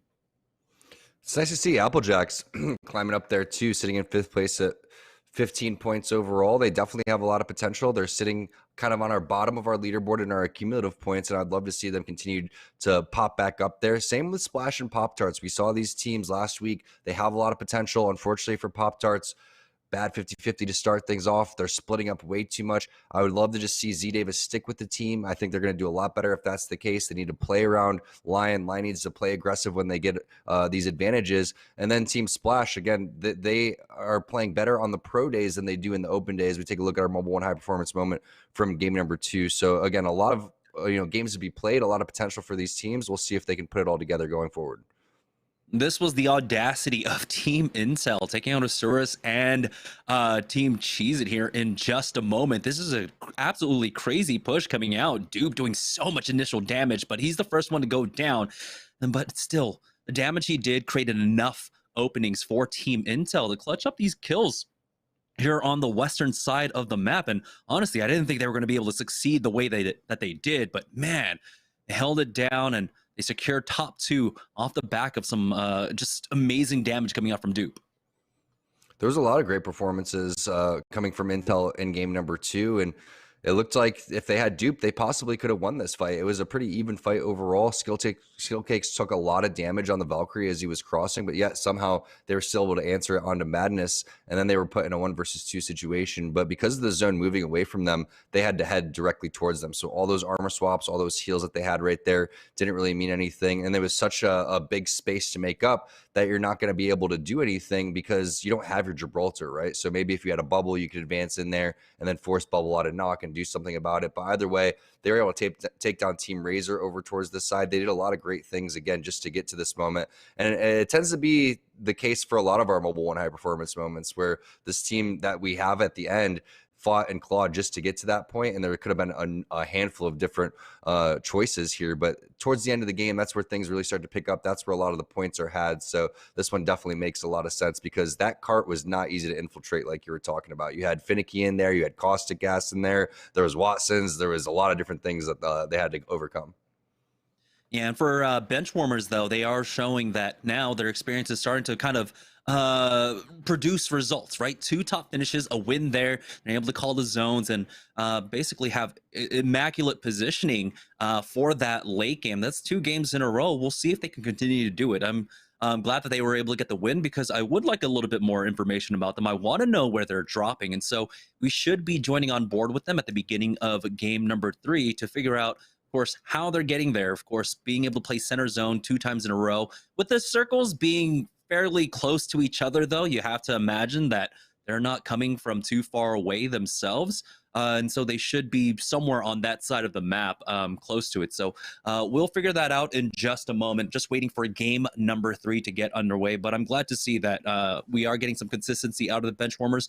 Really excited about this team in particular. Taking a look, of course, Rambo has a lot of hype around him. Noct has a lot of hype around him. And now Madness being able to produce this roster.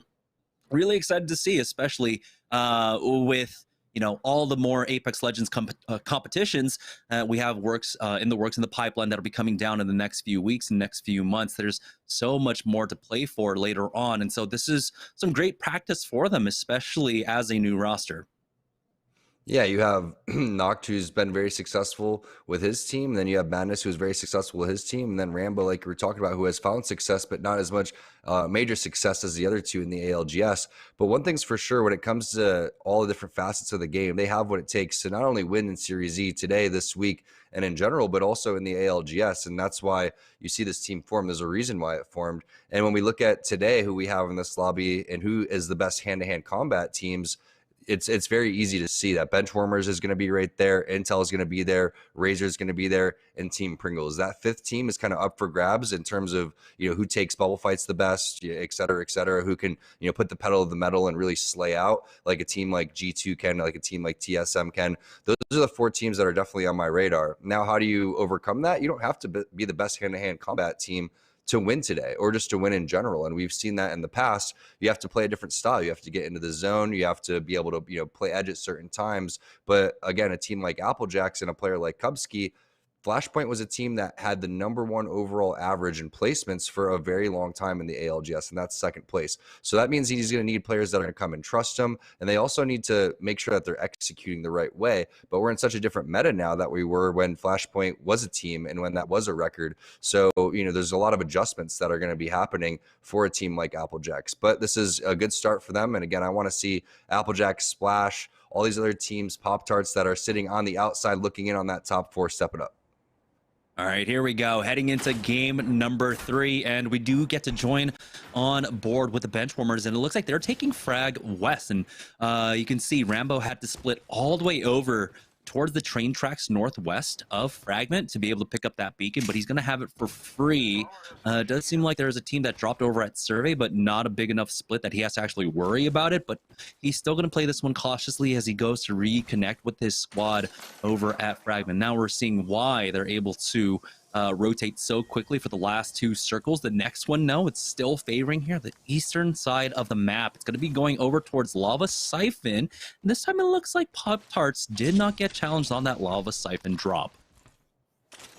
Yeah, that's good. I mean, it's really random when a team like Z Davis was talking about goes and drops at a different spot every single time. That team is practicing their 50-50s and makes you kind of practice your 50-50s too. You can't be lazy when you land, and you have to master your landing spot. That's the whole point of going there to begin with, is see Phony and Fury trying to figure out how they're going to approach this situation. 30-30, EVA 8 would definitely not be my ideal go-to in this situation. L-Star will rip, but running low on ammo. Fortunately, Fury's able to answer that right there, and Carry just gets dropped. Now they find themselves in a 2-on-2 situation, potentially taking this fight.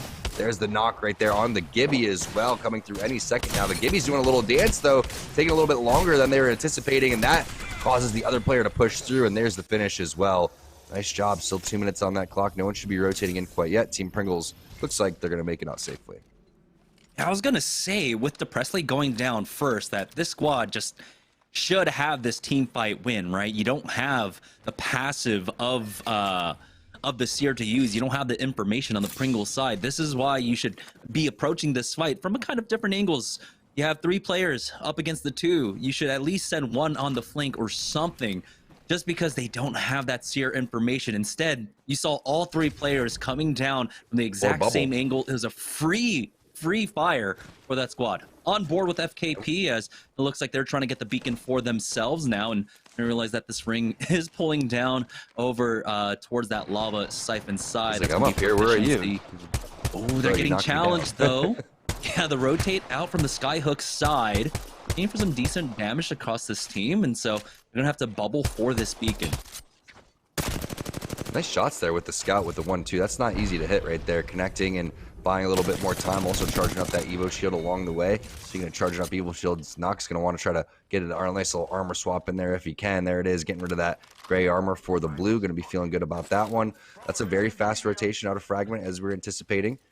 And they're going back and picking up kills and then running to another priority position on the map where they feel like they are going to catch players that are going to be rotating through. So we really like this coming in for Benchwarmers. That's that experience that you were talking about, knowing the routes that you need to take, the popular routes to pick up kills that are going to be path of least resistance. Is BDP out here with the 2-4 Scout Prowler Blue Mag. This is a great setup here for young Pop-Tart.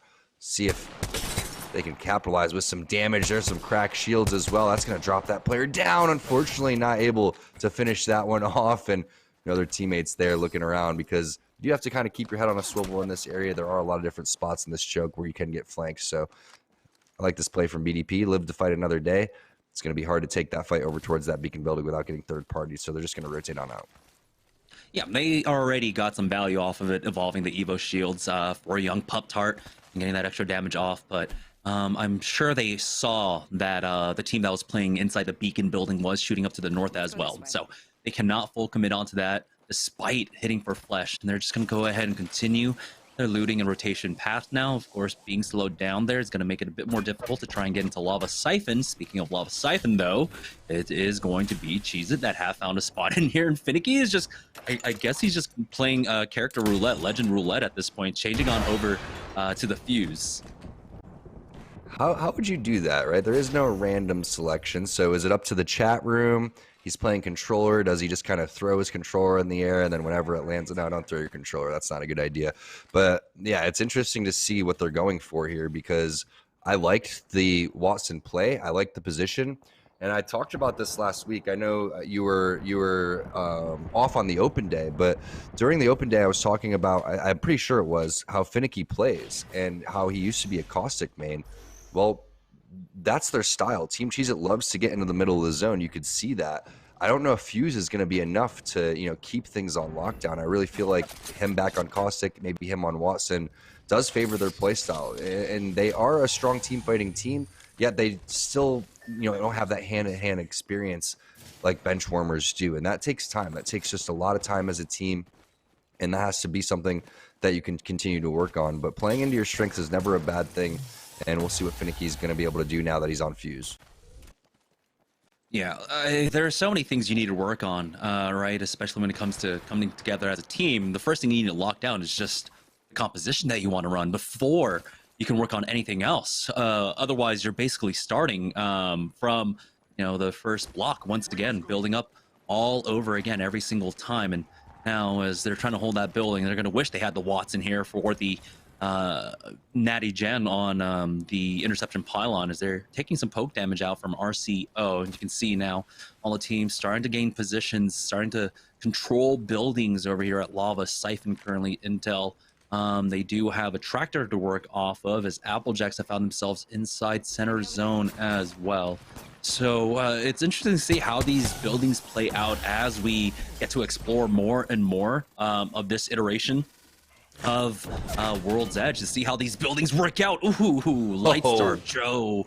Nice knock onto Fearing Live, but as the punish comes out, wow. They grief the door and stop the res at the same time. Great timing out from that team. It should be the full push. As you can see, RKT setting up more nades coming in for the infiltrate, but they have to be careful. There's an actual third party just waiting outside, ready to go from the other building, and so they've got to be careful. Lightstar Joe, he's going to be holding down Anchor for his squad. It's going to be his job to make sure that that third party does not peek out, but the bubble has been used, the quick res as well, and RKT have missed out on this timing, so they should just back off from this one.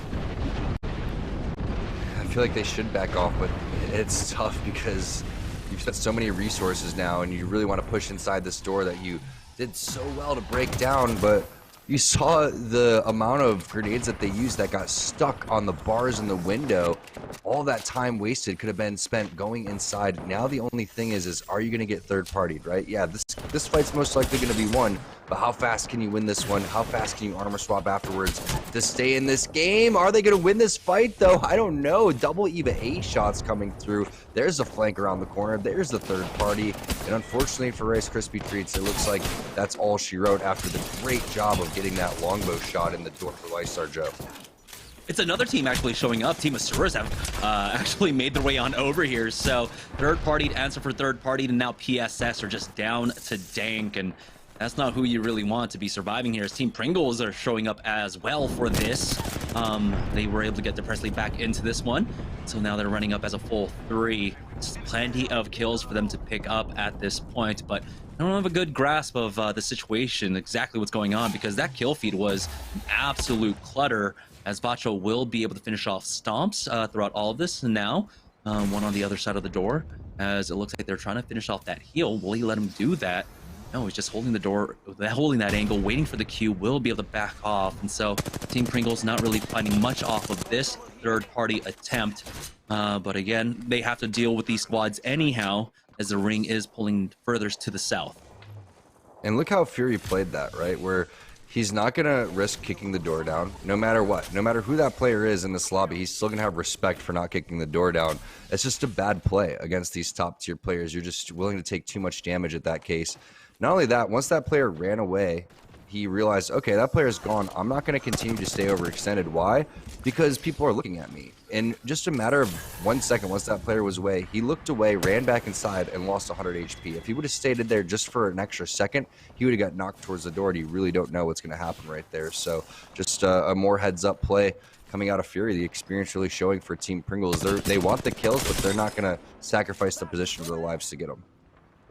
Yeah, I mean, from Rice Krispie Treats, we saw the opposite, right? It was kind of the sunk cost fallacy for them. You were talking about how many nades they committed on, everything they had committed into that fight, that they decided we have to keep going for this for whatever reason, ultimately led to their demise. On board with Nestle Splash here on the northeast side of launch site now, just outside of Lava Siphon, but they can take their time here. They don't have the ring information quite yet, and doesn't seem like there's a beacon in the area for them. So they're just going to wait for this ring to close before they decide what they want to do next. No real pressure to force anything at outs, but here's Team Pringles trying to work their way on in. A team playing the choke right now as they're getting shot up. Fury almost cracked, has to force out that bat now, but that team is starting to give up some ground, and if they realize that, they can actually push up for free, and they will be able to actually get up here. And I'm surprised that the team actually backed away that quickly,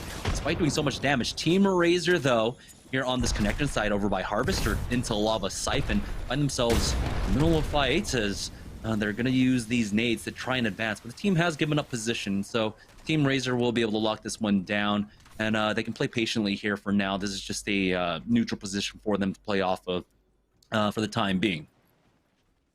Benchwarmers were able to pick up another squad wipe off of the kill feed on the top right, you could see. So they're going to continue to build on their lead as Madness is now the kill leader with 3 overall. Slower game here than we've had in the first 2. Less 50-50s. Interesting rotations coming throughout everything. And it's going to be a pretty fun zone to watch. You don't get an opportunity to see Razor really, play inside the zone here. A lot of time, again, they're running around the outside, same with Pringles, etc. Then you're going to see, again, the multi-layers of their game. They're really good at team fighting. They're really good at predicting where to go. But they also, all of a sudden, will take fights on the outside, then be in the middle next thing you know, too. So I love the way that they play. Like you were talking about, just posturing, waiting for opportunities over here as the rest of the map is going to open up for them. And there's the map in the zone pull on the top left of your screen. RCO trying to lock things down here with Bam Click, who's been pretty impressive on the Caustic, try to get this Caustic over towards the late game. Unfortunately for RCO, it seems like they're in the right spot a lot of times. They're just not able to get the squad wipes that they're hoping for. So we'll see if RCO can get some kills here in this endgame. Speaking of kills, Pop-Tarts picking up a knock on to Golden there for Team Cheez-It. We'll see if Pop-Tarts decide to push off of that one, but it is inside Lava Siphon proper, and it becomes difficult to push these without third parties just looming on the outskirts the entire time. So it doesn't look like they'll be able to secure the thirst quite yet, and they should be able to recover at the very least on Cheez-It's side. We do have to talk about, of course, we're already down to 13 squads here. It's third zone now. Actually picking up a lot, and a lot of that was taking place over at No Name. Here's Pop-Tarts, though, looking to punish, getting the first knock. Great shots, and just like that, Team Cheez-It are knocked out. Pop-Tarts finally starting to show up here as they have hit top 12. They have 3, maybe 4 kill points to their name, and you even have Z Davis holding it down as they anchor on that Gibraltar, making sure that their building was not taken over. I've had a lot of time playing with Z Davis and with Lions, so it feels like I'm getting on a little bit. It is, so I can just try to motivate these guys during their week to get something going. They are extremely talented. It's just that Lion has played so many different legends throughout all of this to be a Wraithbane. He's always been more of like a Pathfinder fly in there type player. He's been put on a lot of different legends throughout where he's been forced to support too. And now he's going to be working with the Z Davis as kind of like a co-IGL. But it's kind of tough when you're the co-IGL and you're playing on a Gibraltar. So again, Lion needs to be the one to kind of open things up. And then Z Davis needs to be right there hand in hand with him to be ready to bubble down when that big damage comes through. The rest of the players go in and push and just capitalize on that. So they went from an area where they were in the zone again to going up and picking up more kill points, and that's a very difficult thing to do. That's another layer of your game that you have to add on if you want to be a great team. So Pop-Tarts starting to have their best game here before the halftime kicks off. Yeah, and I wish this would go without saying, but like anytime we criticize a team, it really does come from a place of love, right? Because we want to see teams and specific players like succeed, because we've been in this community for so long. It's been 2.5 years since this game came out, and a lot of these players have been grinding it out this entire time as well, and so we want to see all these players succeed. So anytime we do, hopefully everyone knows that it's coming from a place of love. Right now, though, Team Pop-Tart's in a great position now, looking to gatekeep a lot of the squads here on the northern side. And a team that we're challenging on the lower side of their building, and it looks like it was Team Pringles actually moving their way around just on the outskirts here. We didn't get to talk about the ring quite yet, but we're not going to be able to right now, as well as Team Razor find themselves in a fight, moving in with the zone, taking out Kimchi Lee from Lots of Rockstar are currently above them. Baby Tooley is giving them that information, and so the bubble out to go for the climb up. Bubble has come out from the other side as well. Zara Tricky is able to finish off A's, and now there's just one player remaining, I believe. No, finish that one off. And so Zara Tricky, great climb up to take that roof. His, I don't know what the right word for it would be, but his just like macro play is phenomenal, right? If you ever want to know how to play Gibraltar, if you ever want to know when to hit heals, when to push up with your team, how to make little intricate decisions within the game, watch how Zara Tricky plays. Not only that, his tracking has always been one of the more top-notch players that we have in Series E. And that was just great execution. You know you have the advantage, so go and bubble, use that thing to heal, hit the Phoenix directly at the right time, and go make that kill a lot easier than it should be, right? You don't want to try to, take a lot of damage. You don't want to have any type of risky things happen. Team Razor doing the right thing there as we take a look at Kubsky. Unfortunately, routing it out here for Team Applejacks. Again, another game where they were in the zone, and oh no, there's 3 players dropping down. Very perfectly executed Q coming in. Is he going to be able to have a nade here for when they push up top? It looks like there's not even enough time to go and do so. Kubsky on the run. It's extermination time.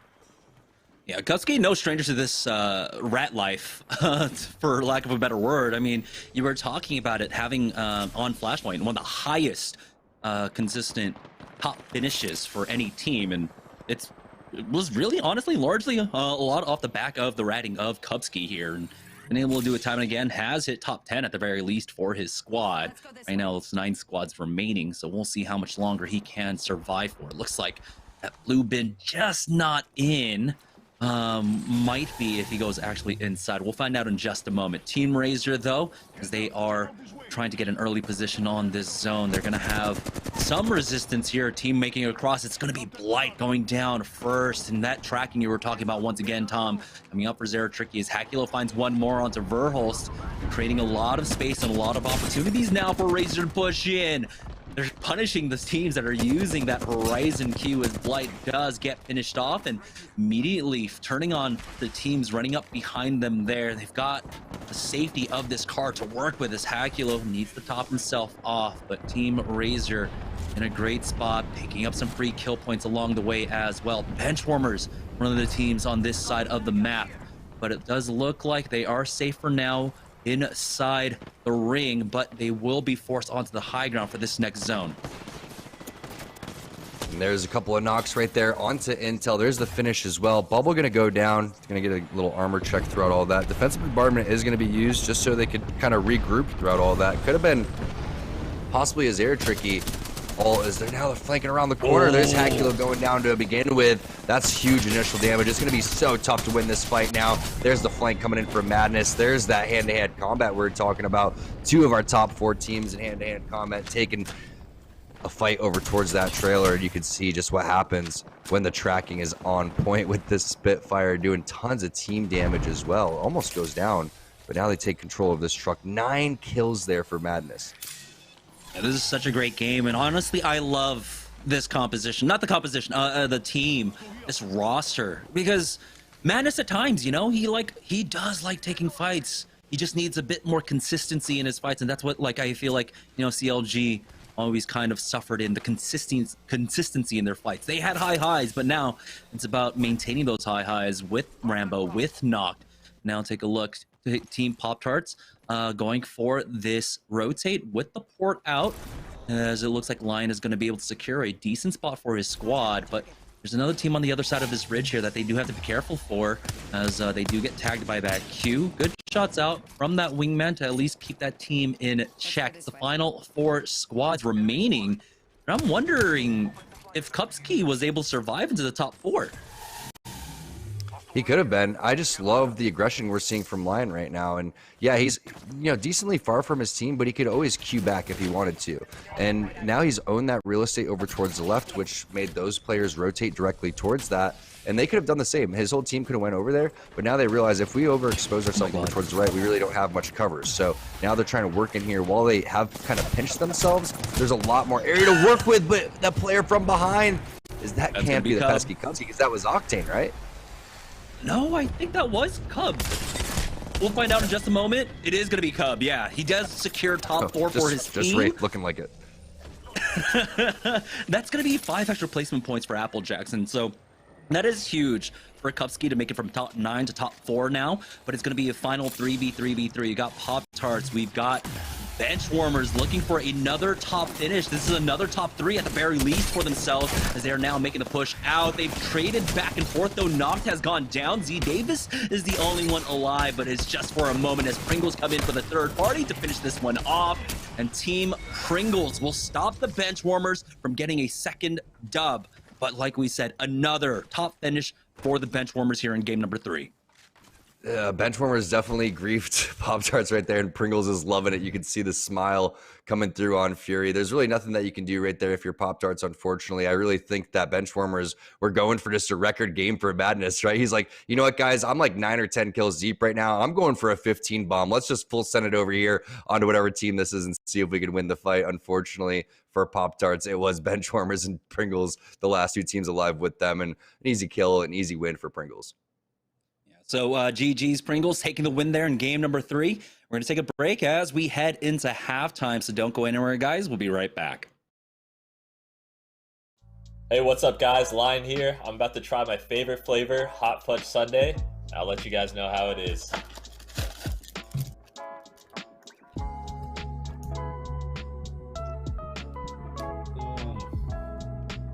Pop-Tarts wasn't kidding when they say it's crazy good.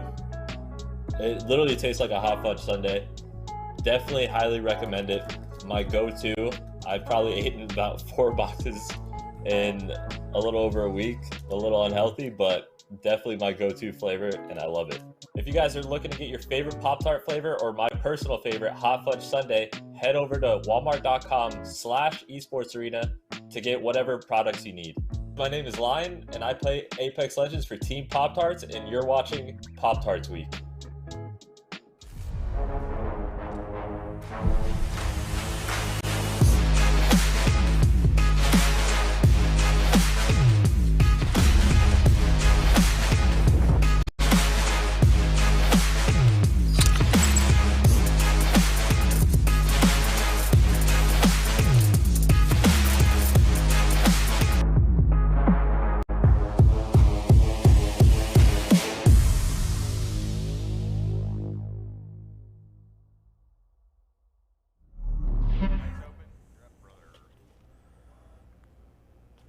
Welcome back, folks. That's game number 3 all set there, and Team Pringles coming out with a very big victory to close out the first half of Open Night. Here, I'm your host, Yeso, back once again, and that's definitely going to shake up the standings, but the benchwarmers continue to look really darn good. And the best game we've seen from Pop-Tarts so far this week, we'll have to see if they can keep that momentum rolling. They aren't able to grab the win, but still a good performance from the squad here in their sponsor week, and they need to keep that going in the second half of today. Let's check out our player of the game for game 3, and then I have a little discussion that I want to have about our partnered squads so far this season. But it's going to go to Madness with a 10-kill game. 10 kills, just 1 assist, 1,600 damage. That's the interesting thing.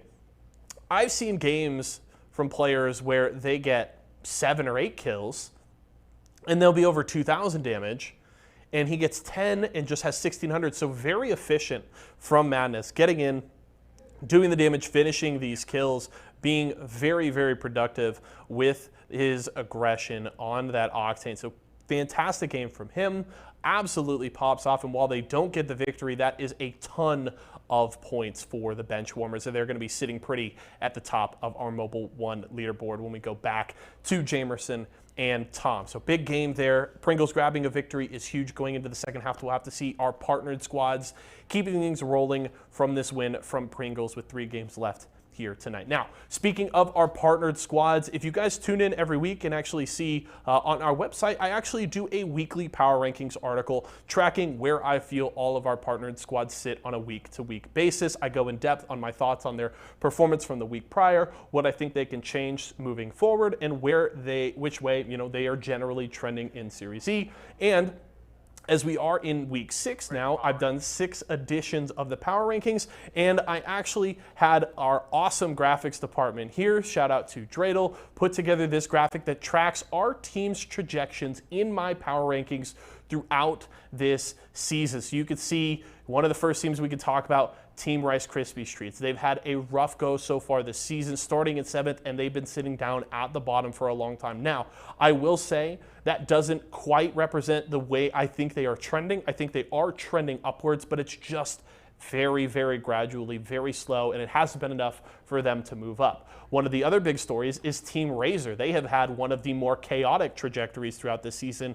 Starting in 3rd, they had a strong start to the season that had them jumping up into the top of my power rankings in week number 3, but they've been trending downward over the last few weeks. I think Baby Thule has so far not been a good fit for this roster. They are not moving in the right direction, in my opinion, and while they did win a very strong Tuesday night last week, it was with Mercy only in, and that is not the roster for Team Razor, so I had a hard time giving them a lot of credit for that. Meanwhile, squads trending up, Team Cheez-It was a squad I had very little confidence in at the start of the season, and I think they have been a big surprise. I'm not sure quite yet if they can contend with the likes of Intel and Pringles at the top of the standings, but I think they have definitely put themselves in the conversation here, but we're going to have to see them grabbing some top finishes here on some open nights, on some pro nights to really jump up into that kind of upper echelon. And probably the most chaotic squad on the standings so far this season has been Team Rockstar. They got a big drop going from 5th all the way down to 8th in my week 5 power rankings. Obviously, they've now brought in Aves, who I think has balanced out the roster a little bit, has taken some pressure off of Crummy. They jumped up 1 spot in my power rankings for this week, but I still think they have a lot of progress to make. I think dropping Strictly does not solve all of the problems with this roster. I think they do have the potential to continue to gel more and grow and move up the standings, but I still need to see more from them as the weeks go on. So make sure if you guys want to see the entire in-depth power rankings, make sure to use !power rankings in chat. It'll give you the link to that article. Also make sure, one final reminder, get in on the giveaway. I'll remind you guys again tomorrow, Pop-Tart swag pack, Razer keyboard, ! giveaway is all you need. That's it for halftime. We're going to go to a quick break. When we come back, we'll kick off game number 4 here on Open Night for Pop-Tarts Week. Hey, what's up? My name is Z Davis, and I'm about to try the strawberry Pop-Tarts flavor.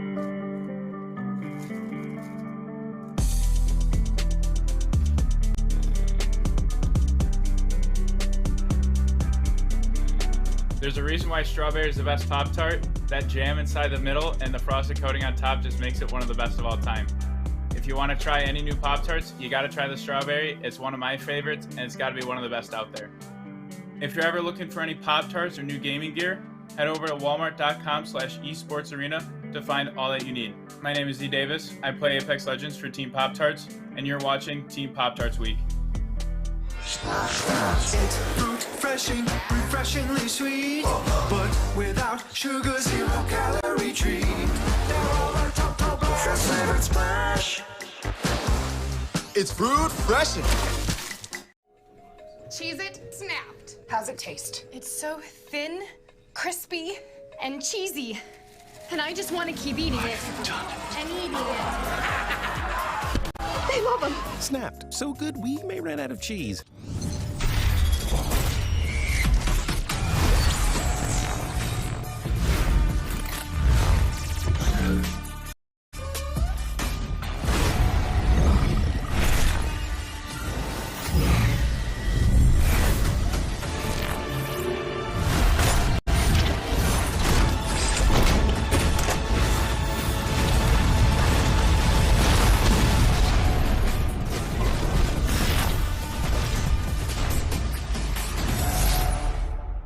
Imagine you love frosting and filling. I do love frosting and filling.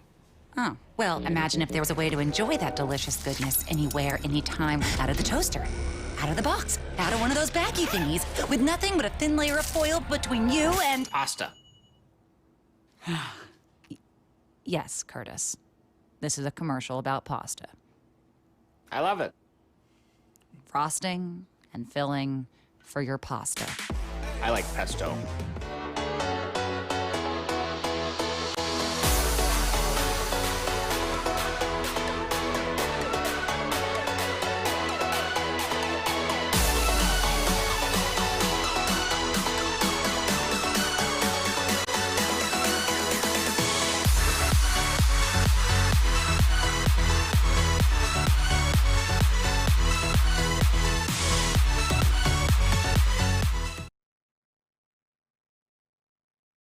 All right, welcome back, guys, to Series E. Just before the break, we had Team Pringles taking game number 3, but it was 3 games in a row where the bench warmers were able to have a top finish. Not just a top finish, but they were absolutely fragging out. At least Madness was. So let's go ahead and check in with the Mobile One leaderboard to see who is up top. And no surprises there. It's going to be bench warmers already with 60 points after 3 games.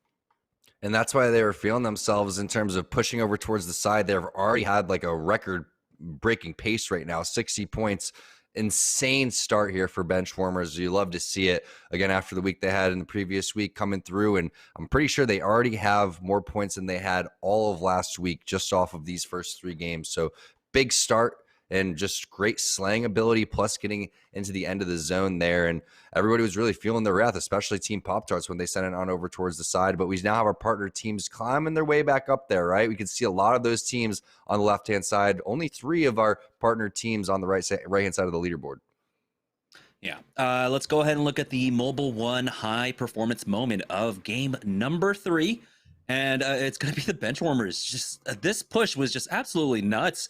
Madness spotting out Hackula, but the team fires enough to take him out first. And then just excellent execution on pushing into this building here. You can see the Spitfire, why it was crated up. It just does so much damage. You can honestly like finish off like what, 3 full squads, I think, with a full clip. Basically, and it's just so deadly at a variety of different ranges too, and Madness putting that to work. I love how he was able to just run right through the thermite right there. No worries. The bubble stopped his shots for a second. He's like, you know what? I'll take damage for this. I'm just going to fly right in and then just do it big over here. And I think that was what, 8 and 9 kills throughout all of that with still 5 squads remaining. But also got to give props to the other players and teams that did really well. Pringles did really well getting over towards the side and then playing that. Also, Kubsky ratting it out, going from 9th and 10th place over to 4th is a really big deal, because keep in mind, while we still have all this, great play coming out from bench warmers, there is an overarching thing with the accumulated leaderboard, which we looked at in the beginning of the show, and how close that leaderboard is. So that was all, what I think it was 23 to 30 points separated 7th from 4th place. And if you're new to Series E, there's relegations at the end of each season, and it's the top 4 teams that make it in. So all these partner teams are fighting for a lot more than just kind of game by game in the overall cash prize that they have each day. Yeah, at the end of this week, that's the halfway mark of Series E Season 3. So it's going to be basically a nice check-in point to see exactly where all of our teams stand. But here we go. It looks like we do have game number 4 set up. So let's go ahead and join on board. We saw Team Pringles getting dropped on in game number 3. They were able to recover depressly for the win. So we should join on board with them once again, see if they get dropped on for that 50-50 one more time. Yeah, the 50-50s have been absolutely brutal for some of these teams. Let's see what happens over here with Team Pringles and see what kind of loot that they get. And you can see the thought process of dropping. They want to go over right next to each other. They want to stick kind of shoulder to shoulder and try to get this loot as fast as possible on the rotation. We've had 3 zones all over towards that south side, started at Geyser, kind of moved over towards Fragment in between No Name and the one that we had in game number 3. So it hasn't been very favorable for the teams on the north side. Let's see what happens if a team like Razor starts getting some pulls on the Skyhook side. That could be pretty interesting. And it's also really good practice just to have the different variety of zones. So when you do land over maybe in towards somewhere new, you can work on your rotations, work on where players like to frequent, find out where you can kind of feel comfortable. And then there's a giant checklist of where you want to play. So it's been tough again for the North teams, but the South teams have been loving it so far. Yeah, Team Pringles, though, one of the most northern teams here, still playing this one very cautiously, keeping an eye on their north, knowing that they did get challenged, and they're just splitting basically the new drop over here at Replicator, or excuse me, Climatizer Replicator. They got the Replicator side, so they'll be able to use that just in case to get their armors up, because right now they're still sitting on double grays, so not the greatest here, but you can see Fury keeping an eye on that north side, making sure no one crosses for free. Yep, and the Scout's going to be a great start here with the 3X especially. Be tough without a scope, but that's going to be perfect in this type of situation. Mastiff as well if you need to get up close. Doesn't look like that other team is interested in fighting, though. It looks like Pringles is the one that's interested in really taking the fight to them. And you can see the high angle coming in from Phony. More loot being picked up from Fury along the way. Curious what the rest of everyone's setup is. And it's going to be Charge Rifle Havoc. So they have a pretty decent variety if they want to poke. And they also have up-close fighting potential. But again, this team looks like they bailed. And I don't think Pringles is too stoked about that. If someone's going to come over in the area, looks like they want to get kills and then take that loot. So Pringles going to have to figure out, again, how they're going to play these situations. It's kind of annoying because it really, more than anything, besides it taking your loot, it stops your rotation. Yeah, nice Q out from Depressedly there. Gives information over towards Phony. He stole their purple armor. They want it back, and he's getting some great shots, forcing out the bubble early on.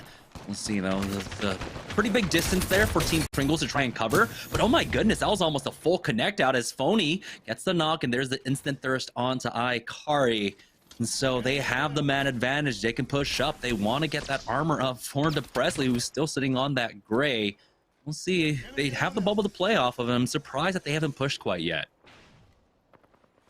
They must have some sort of information, but it's also a lot of area to cross over towards. And they may be worried over towards that left-hand side, maybe the west-hand side. Looks like Fury's going to be the one to go and try to take the angles. They did already get the point for it.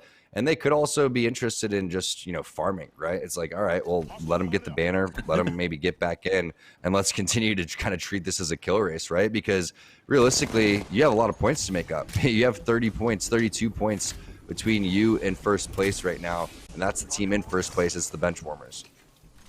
Benchwarmers right now, on their rotation through Harvester. We haven't taken a look at the ring quite yet, so we don't know exactly where this one is ending, but it does seem to be another southern pull for us right now.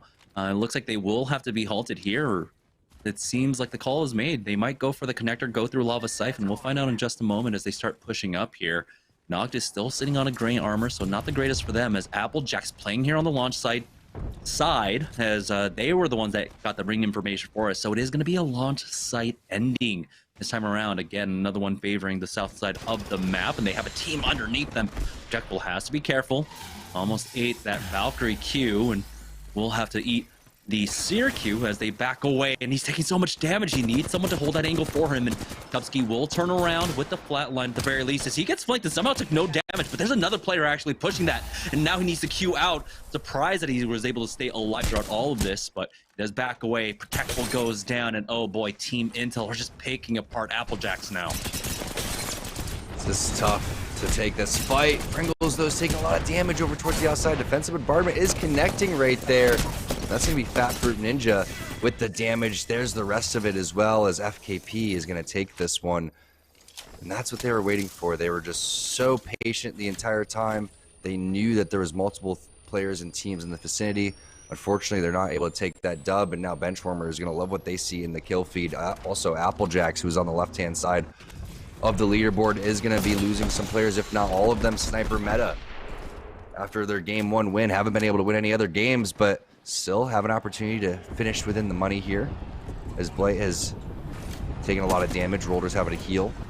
They're stuck inside of this priority building. We know how great this building is, but the tough thing is there's just so many different ways to enter in. Big scan right there coming in from the Seer, and that's going to be some loot coming in for him as well. Benchwarmer's taking a fight over towards this fence.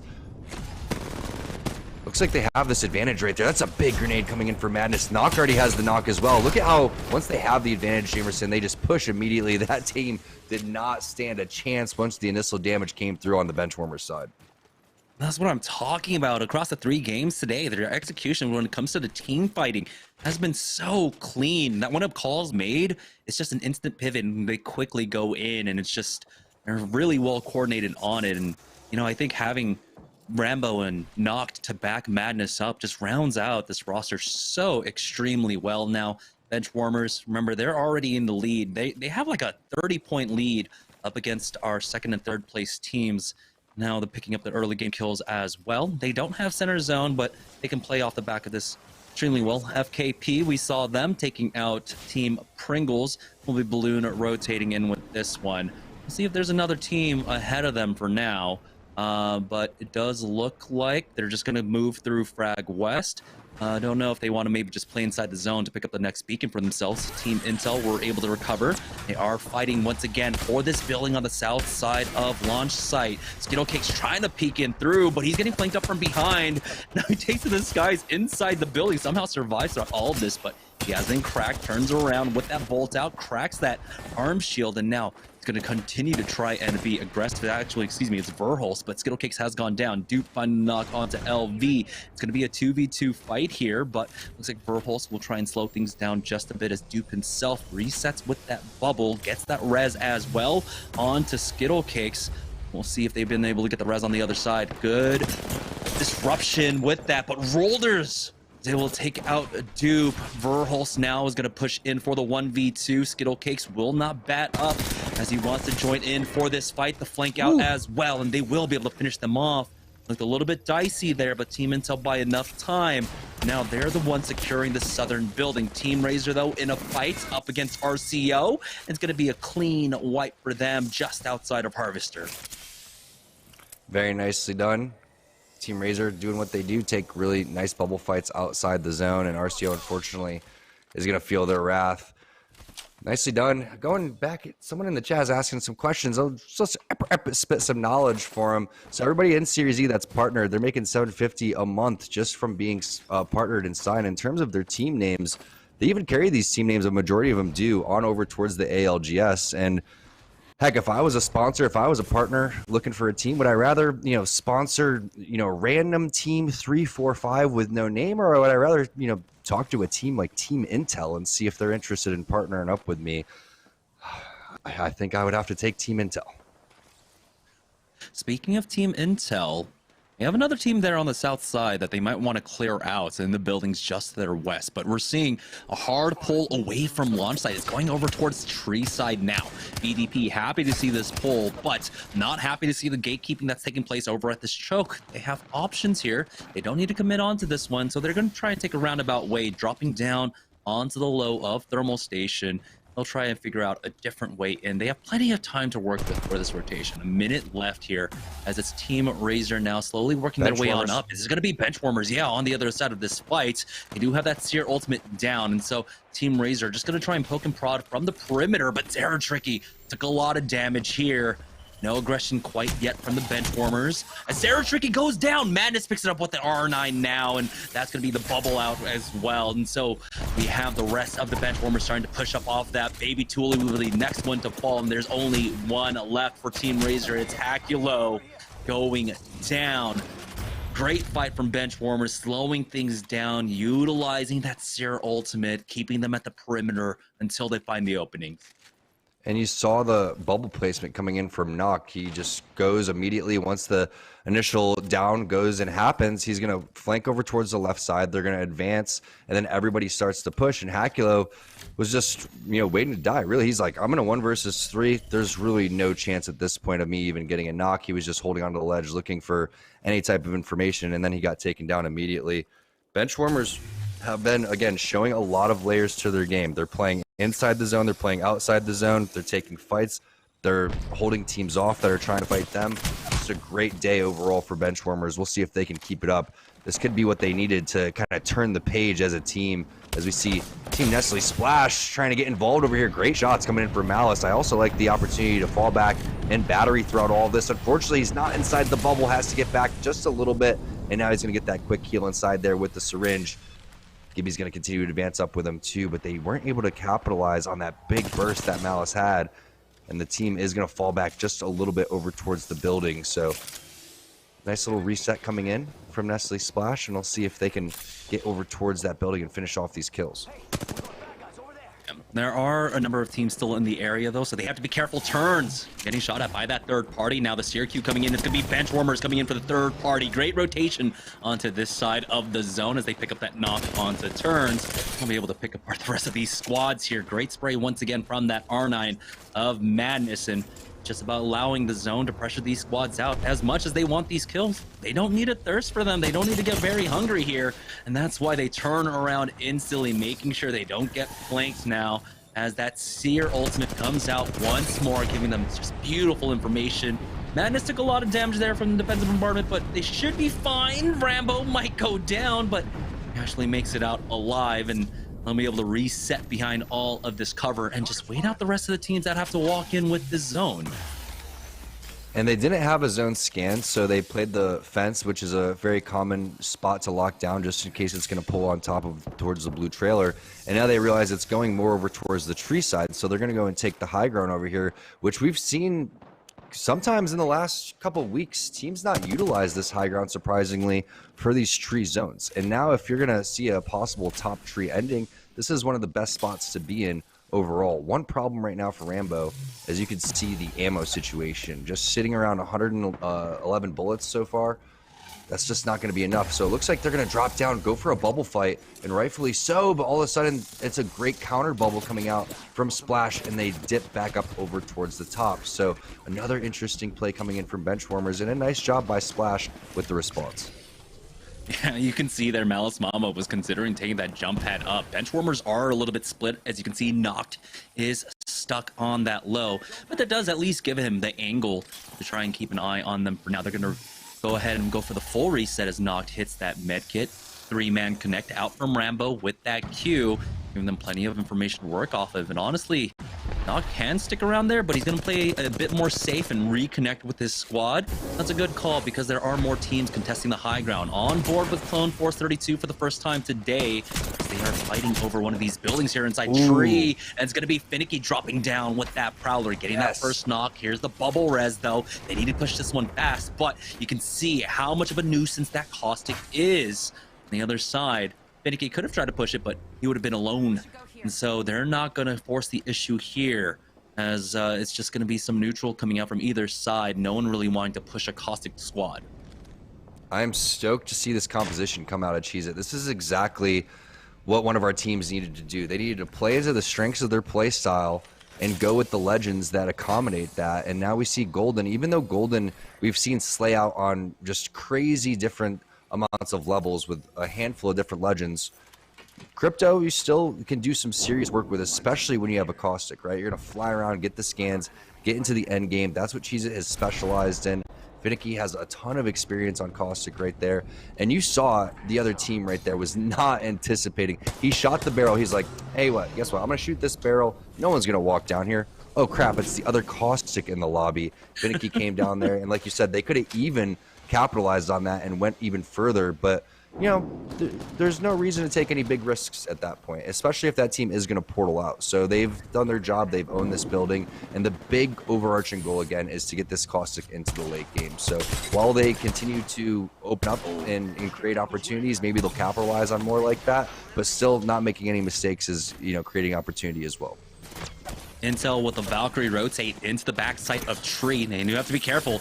Everyone saw them, but they've got these blue bins to play off of in the back, and so they'll be able to stay safe for now. And you have confirmation there is going to be a Crypto in the lobby that they have to contend with, but luckily for them, you know, the only thing that really does get interrupted is going to be that bubble that Duke will be thrown down later on. So we'll see if they can deal with that, but for the time being, it's all about playing slow. They've got a good amount of kill points to their name as well. They're in the top 3 or 4, I forget exactly, but on board with PSS as they find themselves in a fight now. They trade it 1 for 1, and Stomps might be the next one to fall as he's taking away to that Caustic gas. Apusan able to get that last shot, and now it's just Sleepy Panda going for the highlight plays here to keep his team in this. It's still a 1v2, and he does connect, but it's on to the big boy. He survives for now. He needs to finish him off, but the barrels are coming down. It might just be too much pressure for Sleepy Panda, narrowly missing on that last shot. That's the blue armor swap, but Now he's getting cornered by the caustic gas. Oh no, he can go for the res for free. It could be bait though, and now he has to check his back. I really like the double caustic barrel inside of each door, but Sleepy Panda played this phenomenally up until this point. He's literally doing everything he can, taking all these different angles, hitting quick scope shots, trying to queue out. It's just not enough. We don't know. Taking their time, and a great job by Sharky-sama with the caustic plays again, just showing the AoE and how important it is to lock down the doors. Either way, great job from both teams. Impressed with Sleepy Panda's individual play right there. As Splash still stuck underneath this bridge. Benchwarmers has been a nuisance over towards the side, and now they're gonna have to either decide what's the play here. Are we gonna bubble on top of where this is, or are we gonna jump pad and then bubble? Huge play from Just Gibby, saving onto that thing and just using the teamwork and communication to get into the zone. You have to imagine that's probably Benchwarmers on the other side of this fight as well. So gotta be careful, but Malice Mamba's gonna go ahead and try and force the issue as he queues forward. And yeah, they've got the height for themselves. Stuck on the low ground here. There's another full 3-man, but Malice Mamba has done his job. He doesn't need to really try and find anything else off of this, but he's going to find an off angle here onto that Gibraltar, but it's just poking and prodding as he will back away again to that high ground for his squad and get some decent damage off. He is the only one without a red Evo shield on his team, and he's not too far off in terms of damage from getting that. You have a team that's low below them, or at least sitting on blue armors, so if they want, that could be the squad that they try to push. They have another 38% for the next jump pad, so they don't have to lose out on this high ground. It's not going to be a full commit for them. I like the idea from Malice. Add pressure onto the team that's kind of on the ropes. Try to get one more team eliminated, force them into each other, create some more opportunities for your team. Now look what happens in this type of instance. They're sending it like madmen over towards the bottom right here. We'll see if a team decides that they want to go over towards the top side. Malice has to get back up there immediately. Fortunately, Turns stayed up there as the anchor. You love to see that. Gibby goes down just in case he needs any extra support with the bubble, with any reses. They're checking to see if anyone is ratting down below, but Malice has been playing extremely aggressive, and I love to see that, especially because he's doing it calculated, making sure that he's not overextending, and again, just trying to get rid of all these little rats and filter them towards each other, getting rewarded with some loot throughout all of that. Tons of armor swaps down there, should be absolutely okay, and then just running back to his team. So Splash looking for some big plays. They found him. Patience underneath the bridge, and now they get the priority spot on the map. I want to see them push for this 2-man that's right below them. They have that information that it is just going to be a duo underneath them, but they're just going to allow them to exist for the time being. Do help in keeping some of the other squads out, adding another layer of protection, having them below them for now, because their big worry is, of course, going to be this height here. Trying to go for the peaks, but they're just trading away damage, as Gibby is the one in the more forward position. Now Malice Mamba's deciding to push up with the rest of his squad. There's a full 3-man below as they're actually connecting. It's going to be Team Intel, it seems, right underneath them. There's already a knock as well. Verhulst going down to Malice Mamba.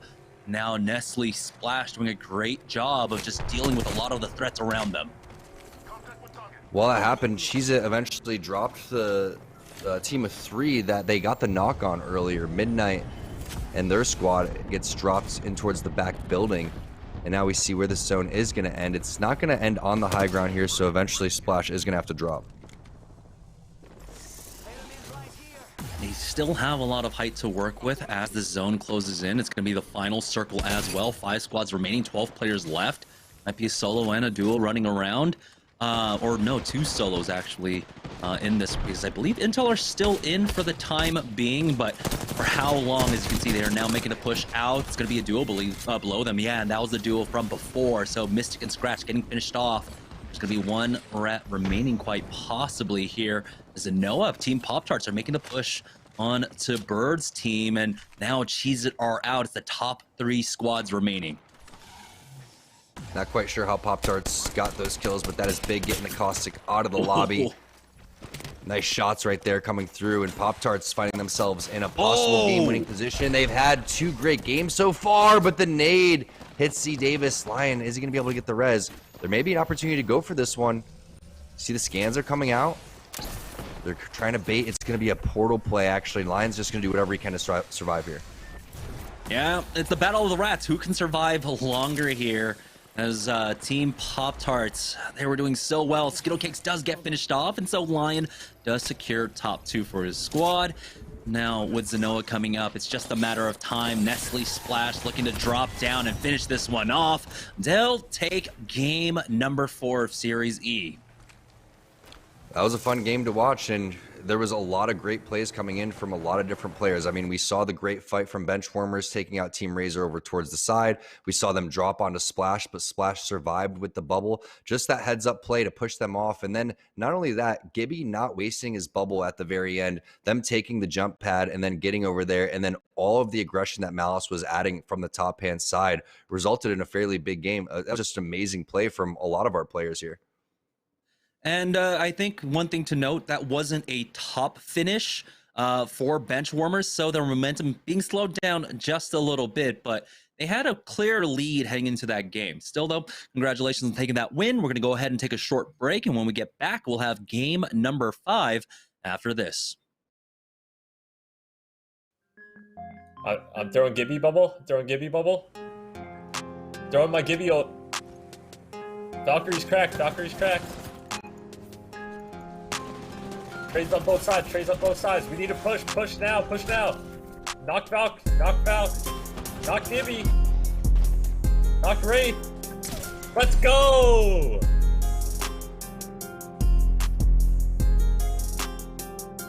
If you guys are looking to get your favorite Pop-Tart flavor or my personal favorite, Hot Fudge Sundae, head over to walmart.com/esportsarena to get whatever products you need.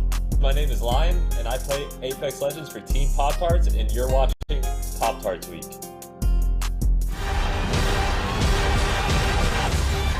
One shot, now the future for sure. Versus coming daily under pressure. Working on applying the scheme, the true style trademark is at the edge of your dreams. Yeah. Now the future is yours.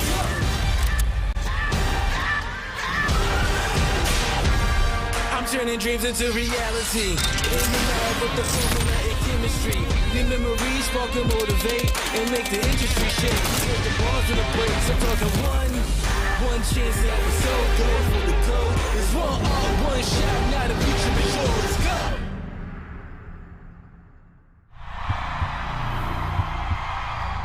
I wasn't born in the spotlight. Nah. Had to grind and shine like a star on a hot night. And something about the struggle now resides in my muscles. And every trial and trouble helped to hang my hustle.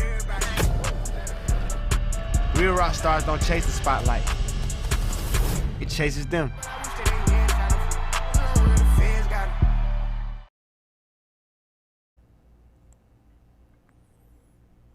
All right, everybody, that's game number 4, and Team Splash coming out with a win. We were asking for the partnered squads to keep it rolling going into the second half of tonight, and Splash able to do that. Pop-Tarts and Intel with strong finishes there as well, so we'll have to see how that shakes up the standings, because obviously we saw the Benchwarmers with quite a considerable lead there on our Mobile 1 leaderboard a little bit ago. But let's check out our player of the game here for game number 4. We'll pull that one up for you, ladies and gentlemen, and it's going to be I'm Just Gibby. 6 kills, 5 assists, and look at that.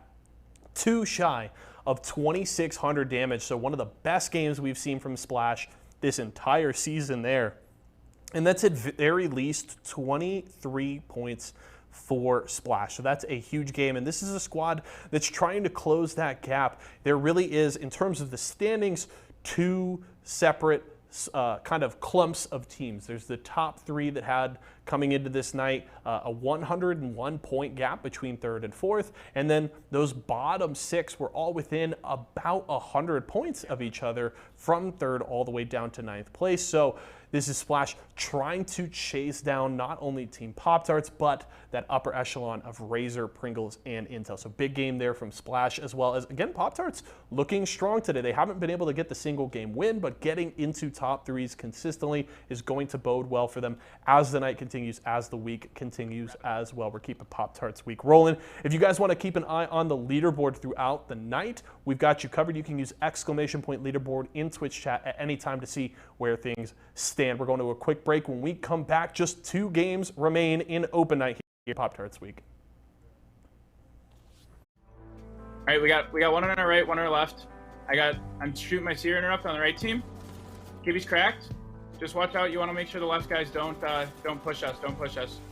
All right, Gibby's cracked. One team dead. Look at the other guys. Doc cracked. Doc dead. Look at the Octane. Cracked. Nice. Let's go, boys.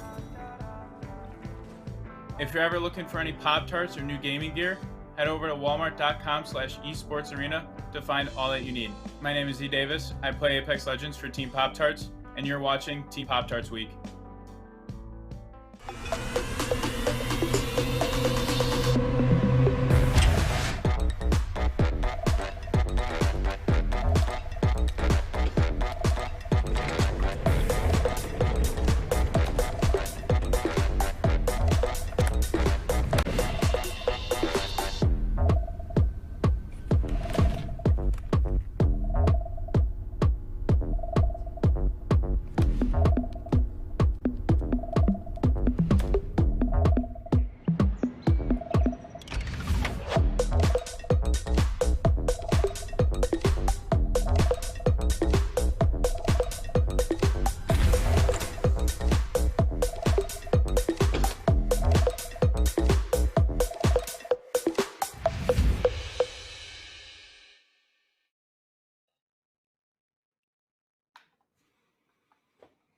All right, guys, welcome back to Series E. We're watching our partnered squads really starting to light it up now, but we have 2 games left to go. Can anyone stop the benchwarmers? Let's go ahead and take a look at the Mobile One leaderboard, see if anyone's cut into the lead that they have right now. And it's Team Intel, now down by 24 points. Benchwarmers, I believe they were able to put on a +7 in that last game. It's still looking like they have a fair lead, but with 2 games left to go, it's still open for the middle of the pack to climb up the leaderboard. Definitely is, and you can see Team Pop-Tarts after their slow start in game number 1 and 2 now bounce back with 2 really solid games. So I think that they're going to have what it takes to keep the pressure on to Intel and Splash did the same thing, right? Slow game number 1, coming back, starting to pick things up. Pringles, unfortunately, had a really tough go in that previous game. I think they were one of the first 2 squads eliminated, and Benchwarmers slowing down just a little bit, like you were saying. So we'll see who can catch up and where they're going to catch up. But Benchwarmers, unfortunately, is now off of record pace. Got to get back on the record pace, guys. Yeah, I mean, they did frag out in game number 3, and that was a game where they didn't get the win. So they missed out on, what, like an additional 8, maybe 9 points. We'll see heading into game number 5 and 6, though, but they're doing a great job. They're one of the squads that are dropping center zone center of the map over at Frag West. Taking a look at the Mobile One high performance moment, though, Nestle doing a great job just controlling this late game.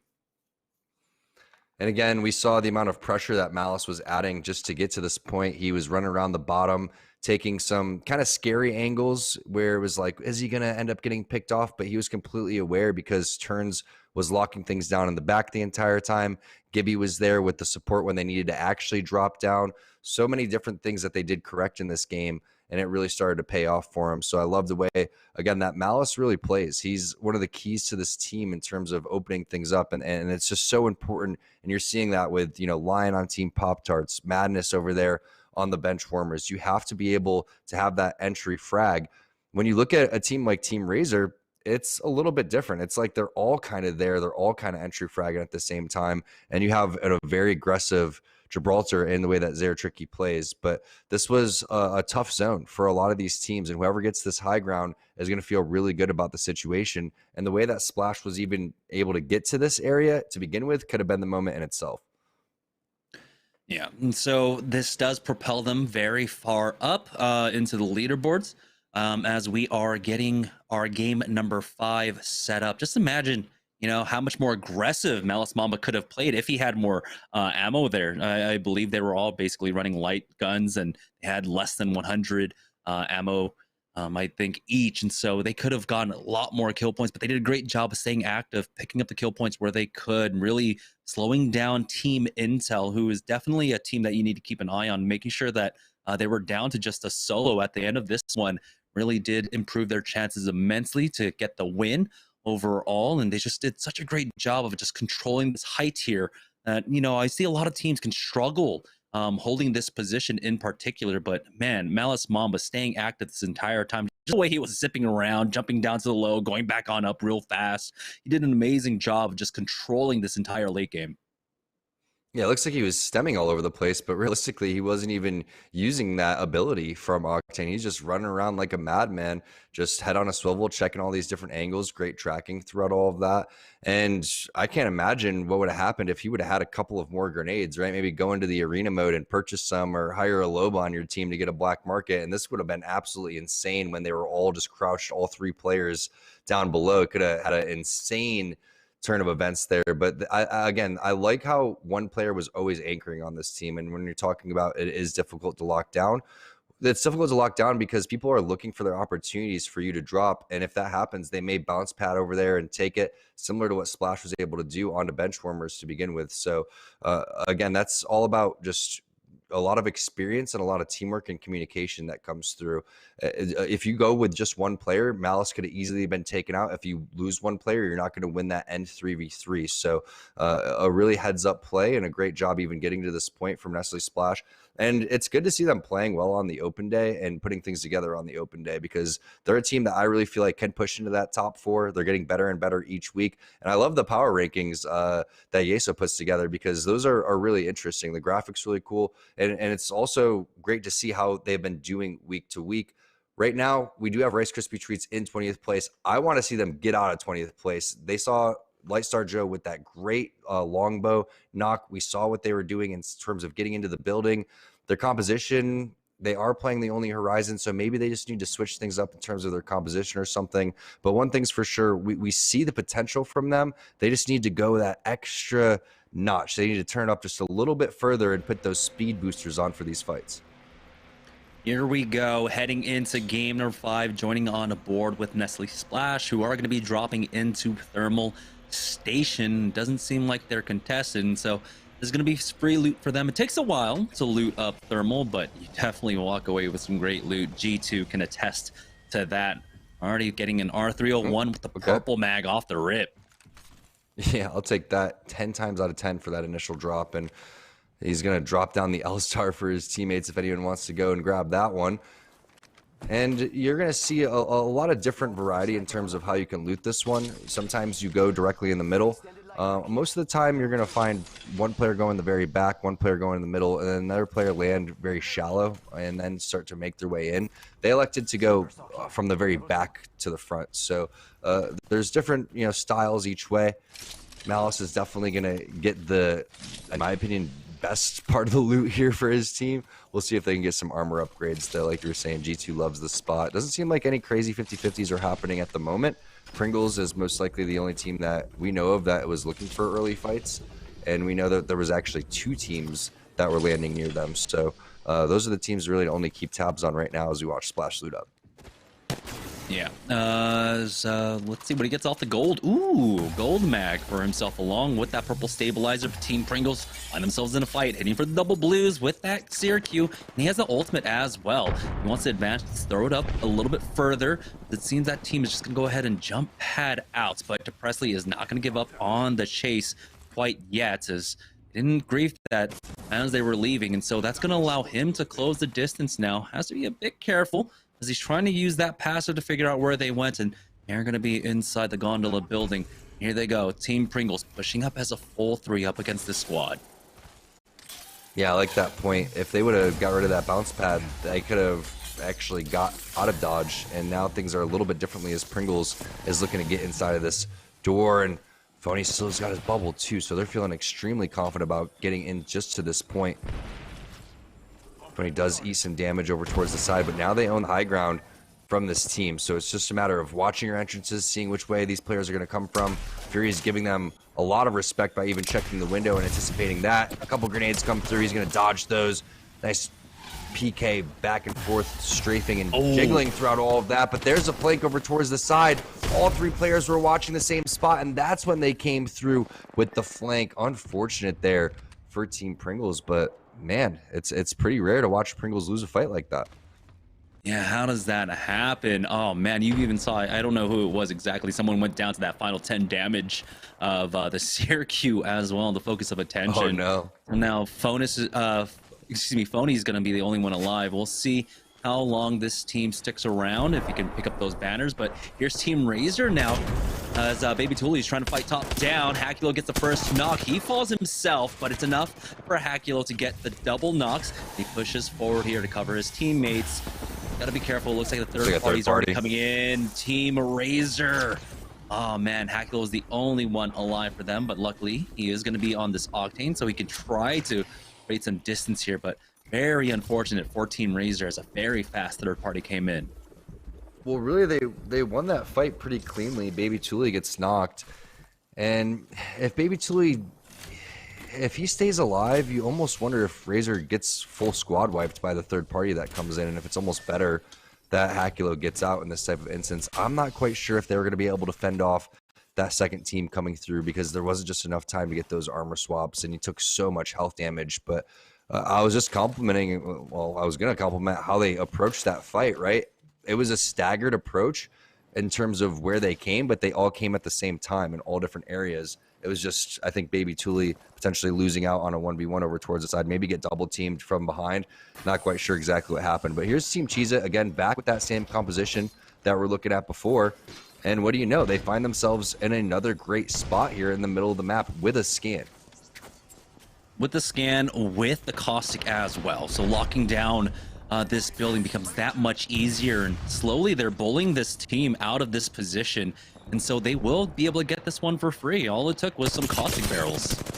Oh, nice spray midair. Almost got the knock, forcing out the bubble. Do they want to get aggressive on this, or do they just want to hold on to this building?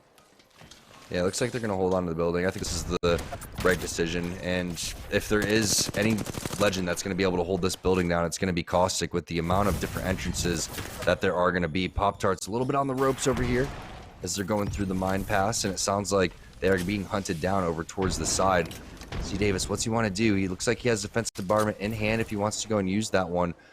I do like the possibility with this in hand of taking this fight. Yes, this is third-party central throughout all of that, but if Lion checks his back and they're clear, you could have that advantage. You don't know if that team is rocking Gibraltar or not. If they're not, you have a huge advantage. But they're going to go rotate out of there, get more central into the zone, and try to reset. Yeah, you saw the other team deciding to actually avoid fighting inside the tunnel, and they're going to wrap around to the western edge. Pop-Tarts can try to cut them off if they want a second attempt at this fight. Like you said, Z Davis still holding on to that defensive bombardment, but they're going to take time to hit up some extra bats for themselves. As already their economy looks great. You can see Z Davis is sitting on about 300 ammo for that light weapon.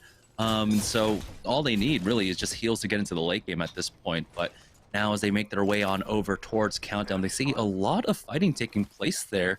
Will they be able to get a position? It'd be surprising if they can, as a lot of these office buildings get taken early on.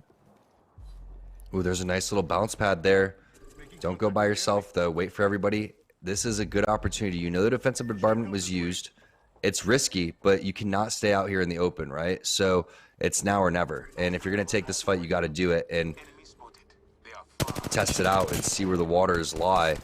As PSS now taking this high ground over towards the building. Nice tracking there with the R301 coming in from Sleepy Panda. Has another player crossing as well, leading the shots perfectly. Not able to connect as much as he was hoping for. His Stomp's now getting some cover fire over towards the side, eating some longbow shots. And Sleepy Panda trying to strafe through those. But nice presence over here on top of the building, saying, hey, we own this real estate. Try to push away. And that's what you got to do. You kind of just got to bully teams out of your position. If you take the fight and they get a little bit too close, you got to take it fast and you got to win it swiftly. Otherwise, the third parties are going to fly in.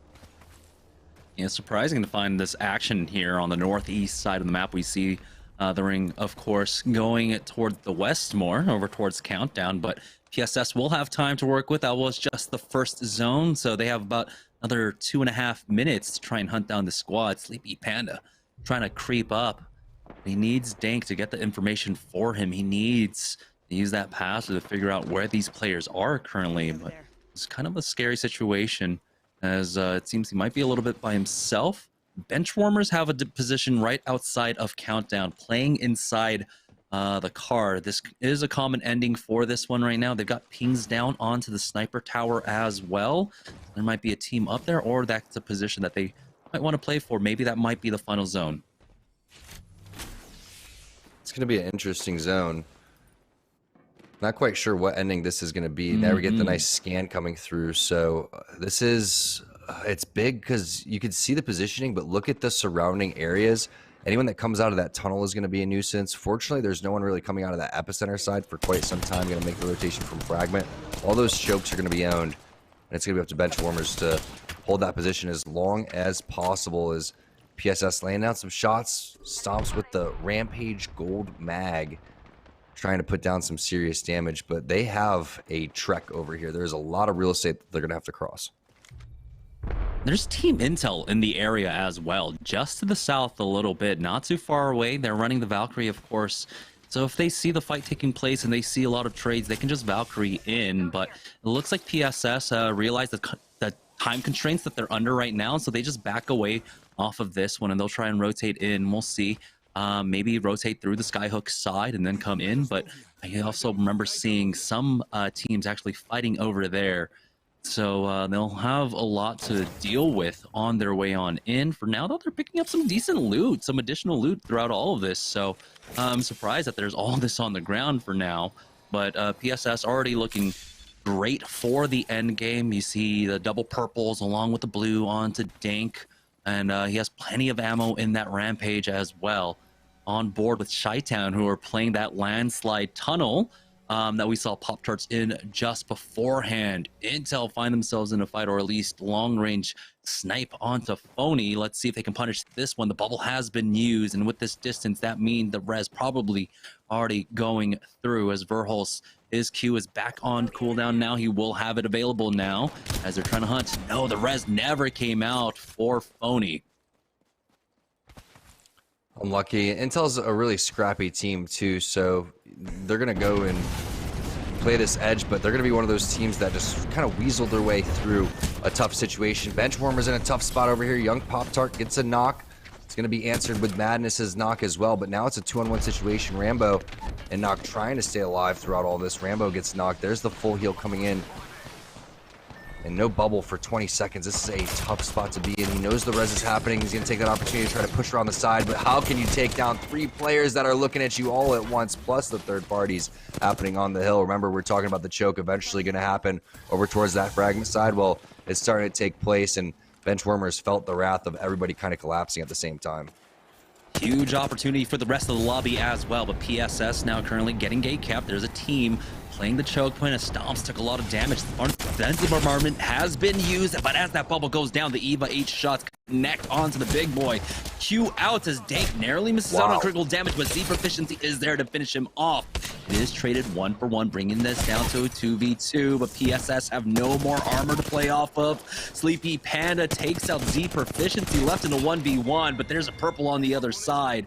Crispy Bacon will be able to clutch up for his squad and trying to get the res, but will he be able to do it safely? Chi-Town in this fight, trying to gatekeep the squad that came in through the Harvester side. Missed to get that first knock onto Sharky Sama. Shy goes for that repeat once again. PK out as Mystic finds a second knock onto Insightful there. So Chi-Town will be able to clean up this squad. There's a lone rat running around, just healing outside the zone, as Scratch is keeping an eye there.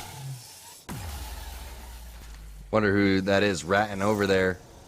Doing a good job of staying alive in the zone, but at what cost? The zone's going to tick away pretty heavily, as Blight's going to be feeling that as well. He's going to go down as Verholz, Skittle Cakes going to combine for that kill.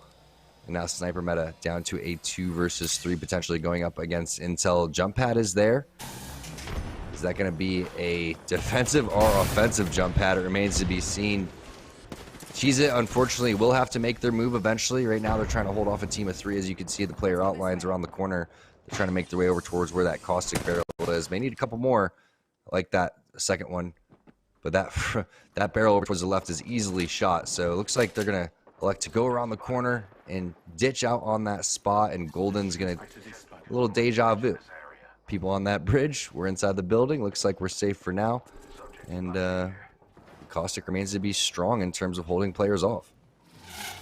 There's still another team now down to the south, though, and they've given up the south side of the building. The barrels, will it be enough? They might have to pre-pop them here, as the push will come out soon. There's 40 seconds left before this zone starts closing in, and they need to make sure that their back is clear throughout all of this. Again, staying vigilant throughout this, because it is not safe. We're only in the top 15 here, as Team Intel will finish off. It looks like Sniper, Meta, LV, and Rolders going down. On board with Nestle, who are stuck over at Lava Fissure. Currently, Intel making their way into Landslide. They lose out on one. Trade back. Mystic going down. Chi-Town left in a 2v2 now, and it's going to be a 2v1. Dupe! Does he clutch up? No scratch. Will be able to knock out Team Intel. And so, again, if you're on like the middle of the pack, you love seeing this. We've got Benchwarmers out, Intel out now, so there's a huge opportunity in these final 2 games to climb up the ranks to try and hit the top 2.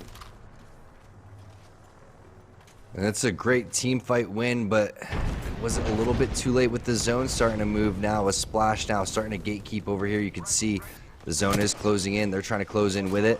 75 damage coming in from Malice. 124 burst. Great tracking right there. Is going to drop that player down to no shields. Arthur and 1 Volt coming through, and that team will have to make their way through that choke here very soon. Look at the way Malice is playing this one. Very well done. Staying advanced up on the map right now, trying to take these glitches, basically baiting things out for his team.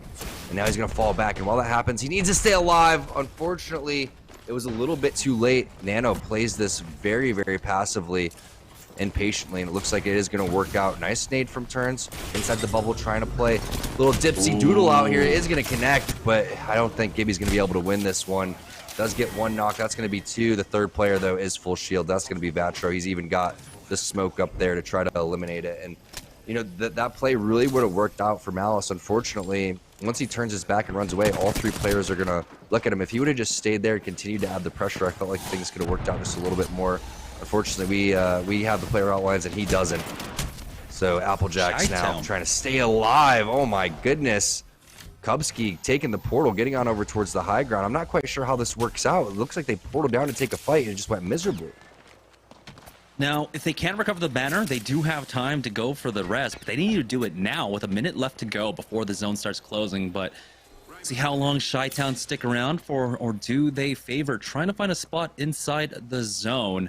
As you can see, he's keeping an eye on that banner. He does have time to play off of it, but it's almost go time. They need to go for it right now. But they know that the team is there, and it's stuck inside of a car as well. Team Cheez-It, though, do get pushed, as it looks like Zanoa will be able to finish off Finicky. Now it's all up to Golden, left by himself. Team Pop-Tarts really starting to fire up, but here comes the third party. Team Asura coming in left and right, taking out Zanoa now. Z Davis drops down low. It's only up to Lion, left in a 1v3. Not enough in the tank. Team Asura's really starting to fire up here. Tough situation. There's not any armor swaps right there for them to get immediately after they came through. So whatever, you know, healing that they needed to do, whatever reloading they needed to do, just didn't have enough time overall. As Cupsy is actually going to pick up a kill on the Scratch. Are they going to go for this banner? We know that the zone is closing. They do get it, but I don't think that's going to be enough time. I know it's not going to be enough time, because this is going to slowly start to close in. Maybe they're going to find some sort of respawn along the way, mobile respawn beacon, anything to try to get Blueberry back into this game so they can have that bubble for this extremely open zone that's about to take place. But that's back-to-back games where Pop-Tart is going to eliminate Cheez-It, but then Pop-Tarts gets eliminated on the third party right there. As Cupsy takes a ton of damage. That looked like that came from the sniper post. And we saw the pings going down there from the Benchwarmers earlier on. Seems like maybe just this corner is in. And they should be safe. Now, were they able to recover a mobile respawn beacon? That's the big question here, as Team Asuras do get finished off. Oz going down to the ring. Actually, Vatra going down to the ring. 1 player remaining for them, I believe, as Mochi is trying to pick up this kill, just pushing in now. That's going to be RCO on the other side of this one, trying to get a knock onto him, but RCO answer back, but it's a 1v2 now, as Mochi and company will be able to finish them off. Need to recover Midnight, though, and they do have the cover to work off of as well, and we're seeing the power of the caustics. Actually getting an assist. Another squad ended up popping that barrel for them. So they'll have that cover to work with as Midnight Sun will be able to heal up, but that ring continuing to pull away, and that sniper post is actually in. So we didn't get a good look if a team is playing up there, but if someone has that position, they'll be extremely happy. I mean, they could basically just shoot these barrels and survive right now and treat this as a Gibraltar bubble as they clear out in the smoke. You don't really need these barrels. They're not going to be useful for the next zone anyway. So you might as well just use them or just grab them and continue to add pressure in advance with some sort of smoke screen, because it's tough with this team on the sniper posts. Yes, there is 6 squads overall. They're going to be focused on other things, but how are you going to advance without a Gibraltar through all this? Really, it's only a smoke screen advance. It's going to have to be an immediate, type of play where you are portaling forward or, doing something along the way where one player sits back and adds cover fire. There's a lot of real estate and there's not much to work with. Applejacks were never able to recover, just losing out on Kupski theirs. We'll see if Jungle can get that res onto him, but Clone Force 32 want the kills, and they will be able to pick that one up when stolen by Fat Fruit Ninja. Now, they need to work their way on in. Port out for Midnight Sun. See, Mochi does have 3 barrels to throw down for some cover if they need to use it. And they do have the low to work off of now. It's all about setting up for this. It's going to be the final 4 squads, and it seems like there might be one lone rat still alive. It's definitely a lone rat. The interesting spot about staying here is you don't necessarily even need to stay here. You can go directly under the sniper post and still be in a good spot, and those barrels will be a little bit more useful down there too. Edge is clear, but you could take big grenade damage right here. If one was going to be landed, right, you would just place one over towards that left-hand side, another towards the right-hand side, and then they have to move their way against the wall, and that would be your opportunity to do something.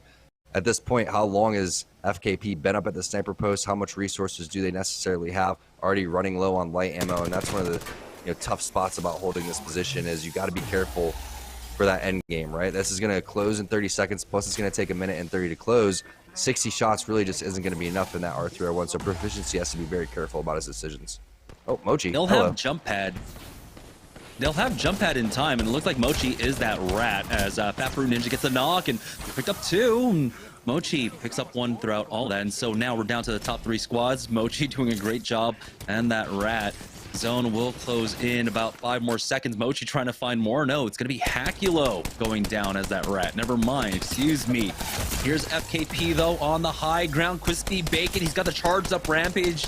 Doing a lot of damage there. Will he be able to get the knock? Fearing Live somehow surviving defensive bombardment as they want to secure this knock as well. Does he get the bat off in time? They go for the Q coordinated as well, but he somehow survives just in time to get that, that bubble down. BDP versus FKP in the final team fight.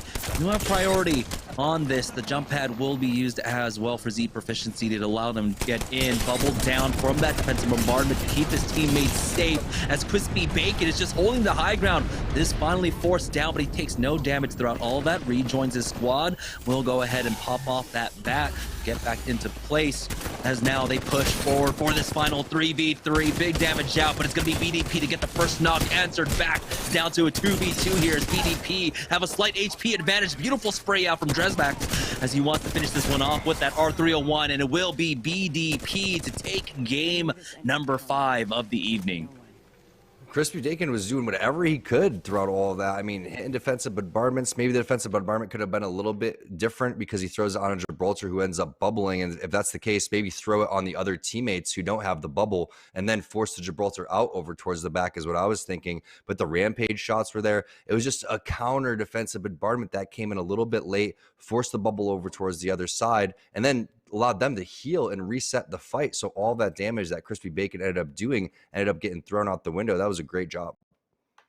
Yeah, and so we have 1 game left to go, our final game of the evening with our top squads not performing extremely well here in game number 5. It opens it up pretty wide for the rest of the lobbies. So I'm really excited to see what the leaderboard looks like, but that does mean we have to take a break while our admins do that. So don't go anywhere, guys. We have 1 more game right after this break.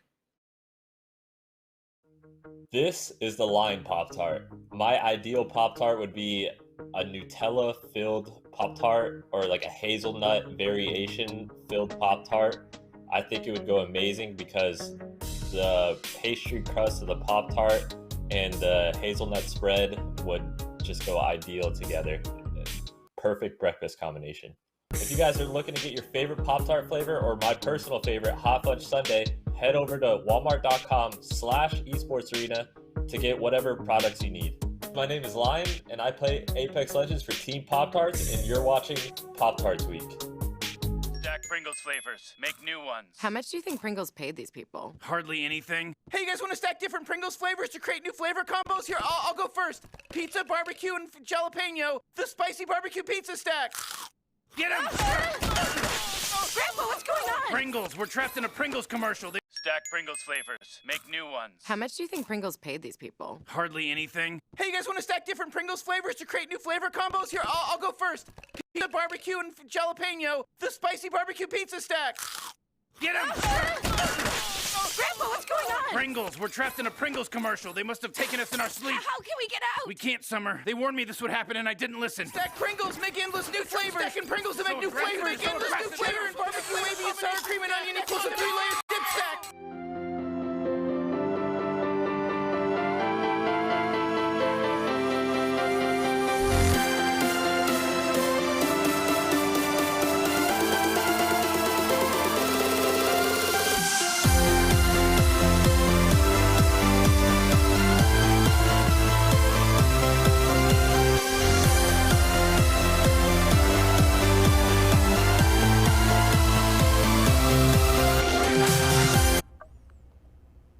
What's up, everyone? That's game number 5 and just one more left on the day. BDP grabbing a big victory there in one of our final 2 showings on the night. A couple of open teams in the end there. The partnered squad's having a bit of a rough go of it. We see the squad sitting at the top, bench warmers going out early, and I was sitting in the studio thinking, dang, this is a huge opportunity for Team Intel. They can close that gap, but they go out, I believe, in 14th place. They got some kills, but really weren't able to take advantage of that opportunity. So they're going to be kicking themselves and will need a monstrous performance here to try and catch up. So Benchwarmers got to be feeling good about that. But let's check out our player of the game here for our game 5 here on the day. We'll pull this one up for you here as Pop-Tarts week continues. And look at that, it's young Pop-Tart. Very perfect placement there during Pop-Tarts week. 3 kills, 5 assists, and just shy of 1,400 damage there on the Seer. So great game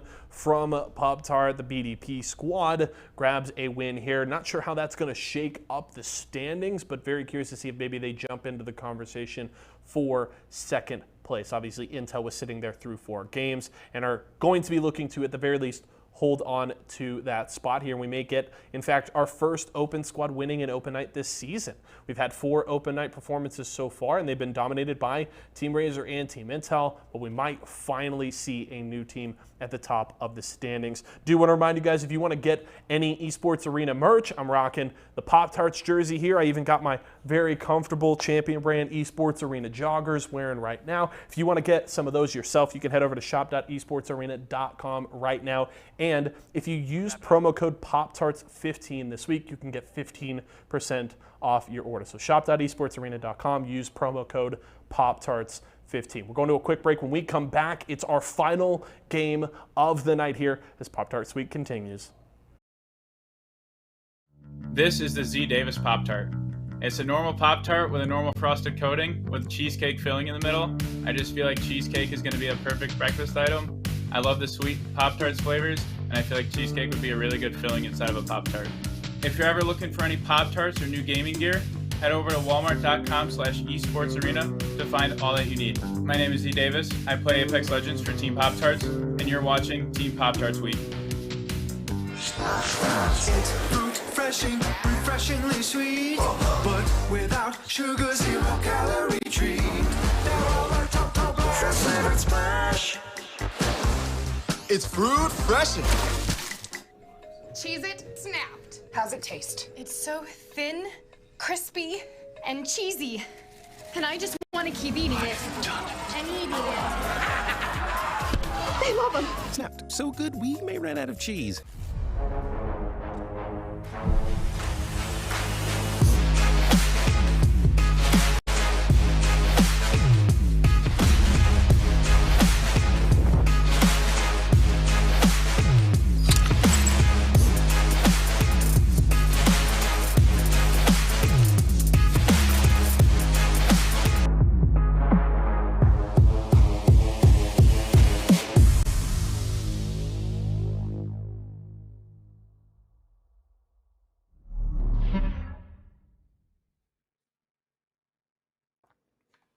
All right, welcome back, guys. We have one last game left to go, and once again, with bench warmers going down early on in game number 5, that leaves the field pretty wide open for a lot of teams to find a spot in the top 2. So let's take a look at the Mobile One leaderboard now.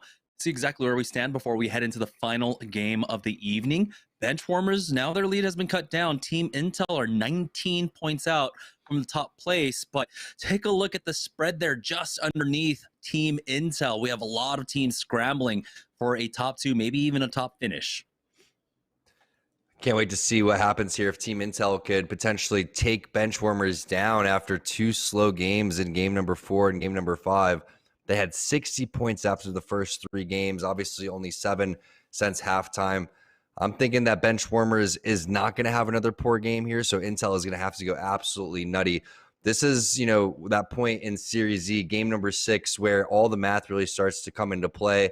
Everyone's looking into the kill feed, and then those teams on the right-hand side go absolutely nutty with it and try to pick up a ton of kills. We may see some 50-50s, a lot more running around, a lot more aggression because people understand the amount of points and the math that they need to make up to try to get into the money.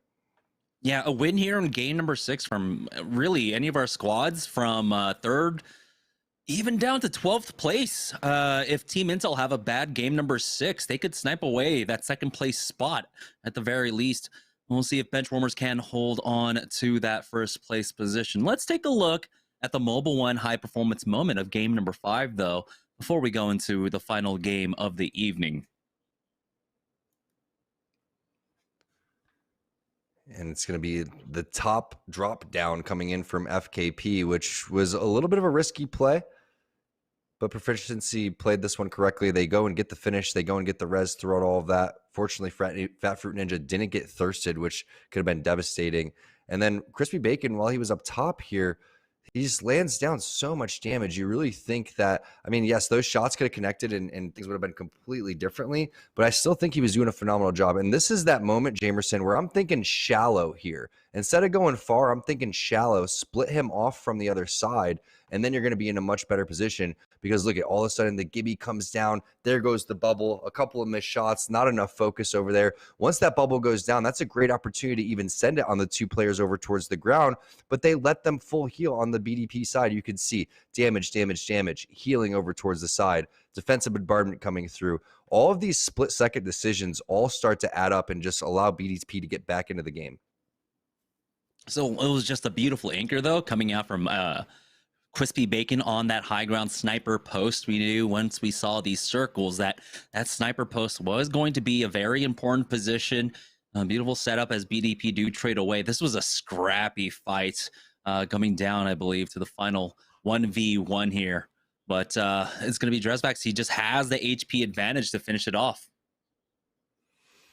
Yeah, and again, that's just the aggression that is missing from some of these teams is the aggression that comes with experience and confidence from not only, playing in these major ALGSs, not even playing in Series E, but playing as a team for quite some long, whether that's ranked or whether that's in tournaments. And if you're able to, eliminate the, second or 2 here that is allowed to healing, then FKP definitely wins this game. Again, the positioning was great. Everything up to this point was great. This defensive bombardment plus the delay not to capitalize on once they have them split is the big reason they end up losing this. You could throw the shots out the window, honestly. You could miss every single shot until you get up close at this moment if you just send 3 players onto 2 and then bubble down and take that advantage. Unfortunately, they didn't do that. They ended up losing that fight, but still a great job just to get to that point, and I'm sure they won't make that mistake again. Here we go. The final game of the evening here for Series E Open Nights. As, again, it's super close, but right now, Benchwarmers have a 19-point lead over Team Intel. So it's going to be primarily Team Intel who need to upset the Benchwarmers. Benchwarmers, like you said, like you mentioned, have not had the greatest of the last 2 games. They had 60 points after the first half and have only put up 7. Team Cheez-It. And in contested over here, Frag East, his bird drops down low. He's able to queue out, but where's the rest of his squad? He's still getting chased down. Scripps is right there to take him out. Finicky answers back, taking on Ikari. But now they need to follow up on the rest of this fight. Cheez-It, they might lose out on Golden, who doesn't have any more armor there. Needs an armor swap to work off as he's getting chased down. Finicky, though, turns back onto that. Now they have the crossfire set up, but Finicky will fall. Bubble is out, and now it's up to Golden in the 1v2, and he's just giving up on this one as he doesn't even really have any heals left, as Finicky does get finished off, so Scripps is going to have that armor swap to play off of. And Golden didn't realize the situation. He maybe wasn't able to win that 1 versus 2, but possible third party coming through is what backed him off, and that was bench warmers in the vicinity. And this is exactly what we're talking about before the game started. There's going to be unorthodox 50-50s. There's going to be extra aggression that's coming through, and we're already seeing that from a couple of our teams here on that fragment side. Bounce pad already being used for Madness, perfectly executed, taking the high ground angle, completely unexpected from the rest of these players. Not only that, drops down, and just look at the plays, look at the swiftness, and look what happens when you don't allow players to heal and you just move in an extra second. His, you know, his shot and his tracking is good, but it's the movement, it's the decision making that all comes together. Now he's on the hunt for this crypto, as he didn't even clear out the drone, and he just said hello and then ran past. So he was trying to find him inside that drone mode, but they've created some distance. They have backed off. We'll see. I don't think they were able to recover the banner with that drone, unfortunately. So Benchwarmers will continue to try and hunt them down, running over towards the respawn beacon to see maybe they're in this area over by No Name. Benchwarmers really want to build up that momentum that they had in the first 3 games and start performing once again. But as we join on board with Rockstar, we get our first look at the ring, pulling over towards the Hot Springs side, as they're running that Rev Octane, but they've lost out on Hambino. Trino picks that one up. Unfortunate for Team Rockstar. Curious how Hambino didn't get the memo of the rotation. It was very late, and he's, instead of ballooning, ziplining across. So I'm thinking they were over towards the Lava Fissure side. Since he looted over towards the opposite side of Lava Fissure, they didn't take the balloon, and then he gets caught off guard. I don't know. That was a very interesting rotation to have 3 players go so separately and staggered. See what Protectful, Kubsky, and Blueberry from Team Applejacks have in store off of their rotation. You can see the mini map heavily favoring that west side. A lot of southern zones today. Makes it tough for teams like Team Razor to go and make their rotations, but either way, it's nice to see some sort of southern zones. I feel like it's always been northern zones up until these last couple weeks.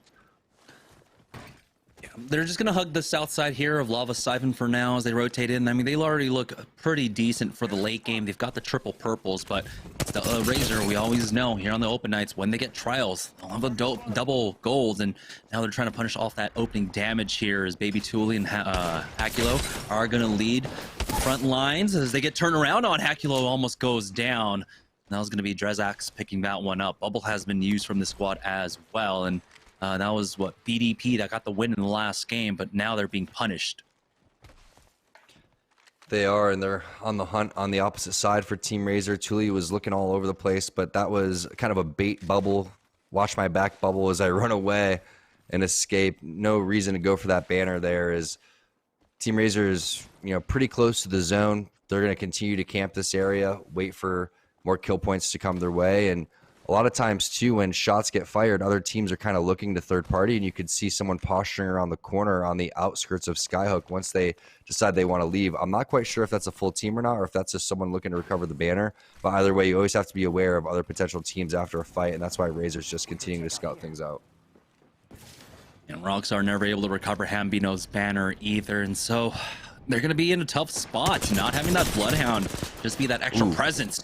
But there it is. Nice spray from Aves at the very least, but Kimchi Lee gets cracked, and they can't follow that one up. Trying to hold these buildings without the Bloodhound is going to be incredibly difficult for them. Playing inside center zone, not having that extra third player for having extra heals around as well. And so, let's see, RKT, though, find themselves in a fight over here at Lava Fissure, stuck inside a building right now, as Tyler is going to back off with that Q. The port just to cover the door, but Arcstars can still make their way on in. That's going to be RCO getting that knock onto Tyler. You got Clinical here on the Watson, whose interception pylon did get cleared, but now he's getting challenged all up to Lightstar Joe as the rest of RCO make their way on in. It's going to be a clean wipe for them as we're down to 17 squads, 48 players remaining. All of our games have been extremely fast-paced here in the early game. Here's Clone 432, though, looking to finish off the rest of Rockstar. There's still one more remaining as Pop-Tarts are playing the choke over by the thermal side. Defensive bombardment going and down as well. We'll see. Doesn't look like it was Z Davis's. You can just wait this one out. Just play the choke, play for the kill points here in the mid game. Z Davis has to be careful. He's always taking these off angles like he's playing Wraith. He needs to just stick right next to the line, because while there was the player outlines for us, you really don't know what's going to happen in any given point in time in these games. And a defensive bombardment splitting you away from your team is not good when you're the Gibraltar. Razor, though, coming through, getting the finish right there onto young Pop-Tart and Fear and Live. So now that team is eliminated after getting first place in the previous game. But Razor continues to impress. And I think that after today, they may climb up a little bit in those weekly power rankings that are being put together. And Zeratricky has been a huge reason of that. Again, just great overall play. You're seeing so many different levels of the way that he plays the game. And it's great to watch him just continue to improve. I mean, he's really improved from season after season. PSS finding out bench warmers here. They've gotten 2 kills at least, Rambo and Madness. Now it's all up to Noct left in this. As we're seeing just the roams around the edges, trying to find these edge fights, and ultimately did get punished. But did they do enough? Remember, they had a 19-point lead over Team Intel. They hit top 15. They have about 6 kill points as well, but there's Noct getting spotted out, heading for the 9 onto that purple armor. It's just a matter of time for PSS before they find him and knock them out. And there it is, Sleepy Panda coming through with the longbow, finishing Noct, and now the rest of the lobby is going to open up. I'm thinking possibly Team Intel as we switch on over them. Perfect time, and Skittlecakes is looking for a fight, and they're going to have even more confidence now, seeing that benchwarmers have been taken out. But Dupe eats a lot of damage, almost goes down, has to use a battery. Nice angle coming in from Skittlecakes, showing the power of that Valkyrie throughout all of this. Even drops back down so he can try to continue to use unorthodox spots and head glitches, and you'd be surprised. Pro players finding head glitches out of nowhere. Just a little bob and weave here behind these pillars, and that's all he needs. Great flank, though, by the enemy team over towards the left-hand side. Nobody on Intel was expecting that one. Look at how Velhorst and Skittlecakes are working together, though. Yes, Dupe is a little bit by himself over towards the side, but he's still within running in bubble distance as he lays down some great cover fire. I don't think he has his defensive bombardment in hand, but that doesn't mean that Skittlecakes doesn't have his grenade bombardment over towards the side. Dupe has to back off, though. There is a third party over here, so this has to be formulated, has to be calculated. This is such an important win for Team Intel. Yeah, the entire time Pop-Tart just watching on from that choke, but Skittlecakes once again with this high ground angle, doing some decent damage with this rampage, but not critical quite yet. We'll have another Q in just a moment, but Malice Mamba gets that first knock onto Verholst. Skittlecakes caught in his animations. The melee was not going to be enough, but Turns is still alive here. It should be Pop-Tarts coming in for the third party very shortly. No, they don't push out of their position, and so it looks like they didn't feel like they have enough. They didn't cover enough ground here to try and punish Team Intel. So Team Intel staying alive, finding the kill points they need. Now this is their opportunity. With benchwarmers knocked out, they can try to get the big win, but they need to match the kill points that they've already gotten here as we join on board with Team Razor, who are the ones fighting team fight after team fight. Baby Thule and Hackil getting the knocks onto Fat Fruit Ninja and Proficiency. Just one player remaining, but it does seem like that player might have been able to get out of here. Again, just so impressed with the way that Zeratricky is so determined to destroy this lobby with his shots, and every little decision that he's going with, you can see the damage coming out from everybody on the team. They have about 1,500 damage already halfway through this game as a squad. Hackula looking pretty solid here with the R301 3X. They finish off Crispy Bacon. There's the kill lead going on. Oh, big grenade out of nowhere. Someone would say that was a dank grenade. Thompson Panda now looking to follow up on that one. Razor completely caught off guard. Oh, they were looking so good. Took minimal damage in that last team fight. Baby Thule does get finished off. Zeratricky is the next one to fall. There's only one player remaining now for Team Razor. Who expects this late rotate? I mean, remember, PSS took a lot of time in the zone hunting down the benchwarmers, so it's really hard to predict this kind of late rotation coming out from that northeast side. I understand Razor feeling a little bit safe there, but damn. We'll see, though, if they can try and recover these banners. It's going to be incredibly difficult work as PSS now find themselves getting gate kept by a team up top on the high ground here at Landslide, but we'll see if they can find an opening. Looks like a Wraith portal might have been used up top as well, so that squad is going to be out of options. It's Applejacks that are up here, and it was the port out actually from Kubsky to get them closer into the middle of the zone. And I'm watching because we're on a delay. I have the stream up over towards the side to see exactly how Baby Thule was taken out. He was full health, and then that was a 1-2-3 shoot on top of a well-timed grenade all at the same time, 200-0 instantly. Nothing Baby Thule could have done throughout all of that. Like you said, we'll see if they can get any type of momentum going to try to get back into this one. Double bubbles happening over towards the side. You can see defensive bombardment happening too. You can see where Applejacks is. Golden from Team Cheez It is there with Bird and Finicky. I believe Finicky's still in this one. If he is, that's going to be big having Caustic still there. But Sleep Panda, Dank, and Stomps now are continuing to play aggressive as they have for a majority of this game. Speaking of aggressive, Lion is getting in there. Unfortunately, doesn't have a grenade. There's a big scan coming out. Z Davis needs to be there with the bubble. If they want to go and push over towards the store, that would definitely be the play once this big damage comes through. But you can see multiple scans coming out on both sides. And I think that's Team Intel that's inside the cart right now. They just picked up a duo as Applejack's in some trouble. Oh, that's the knock. It's Kupsky left once again. Final member for his team. The defensive bombardment did some damage to him. His position has been given away. And, well, Protectable shows up with that knock shield, trying to provide some extra cover. Now this Death Box will provide cover. Did they see him? Oh, they can actually shoot through. That's unfortunate. Kubsky actually only took like one shot there, surprisingly, throughout all of that. We'll see how much longer he can rat this one out for. Last time we saw him ratting, he was able to hit top 4. And this time around, he has been able to safely back away.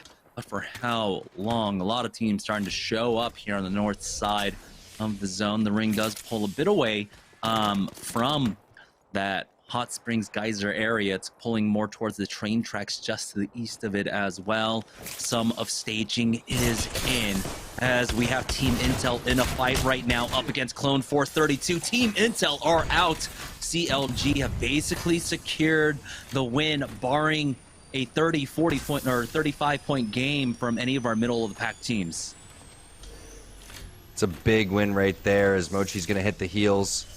They're still in the zone as well. Plenty of death boxes to work through as they're going to be going through Intel's.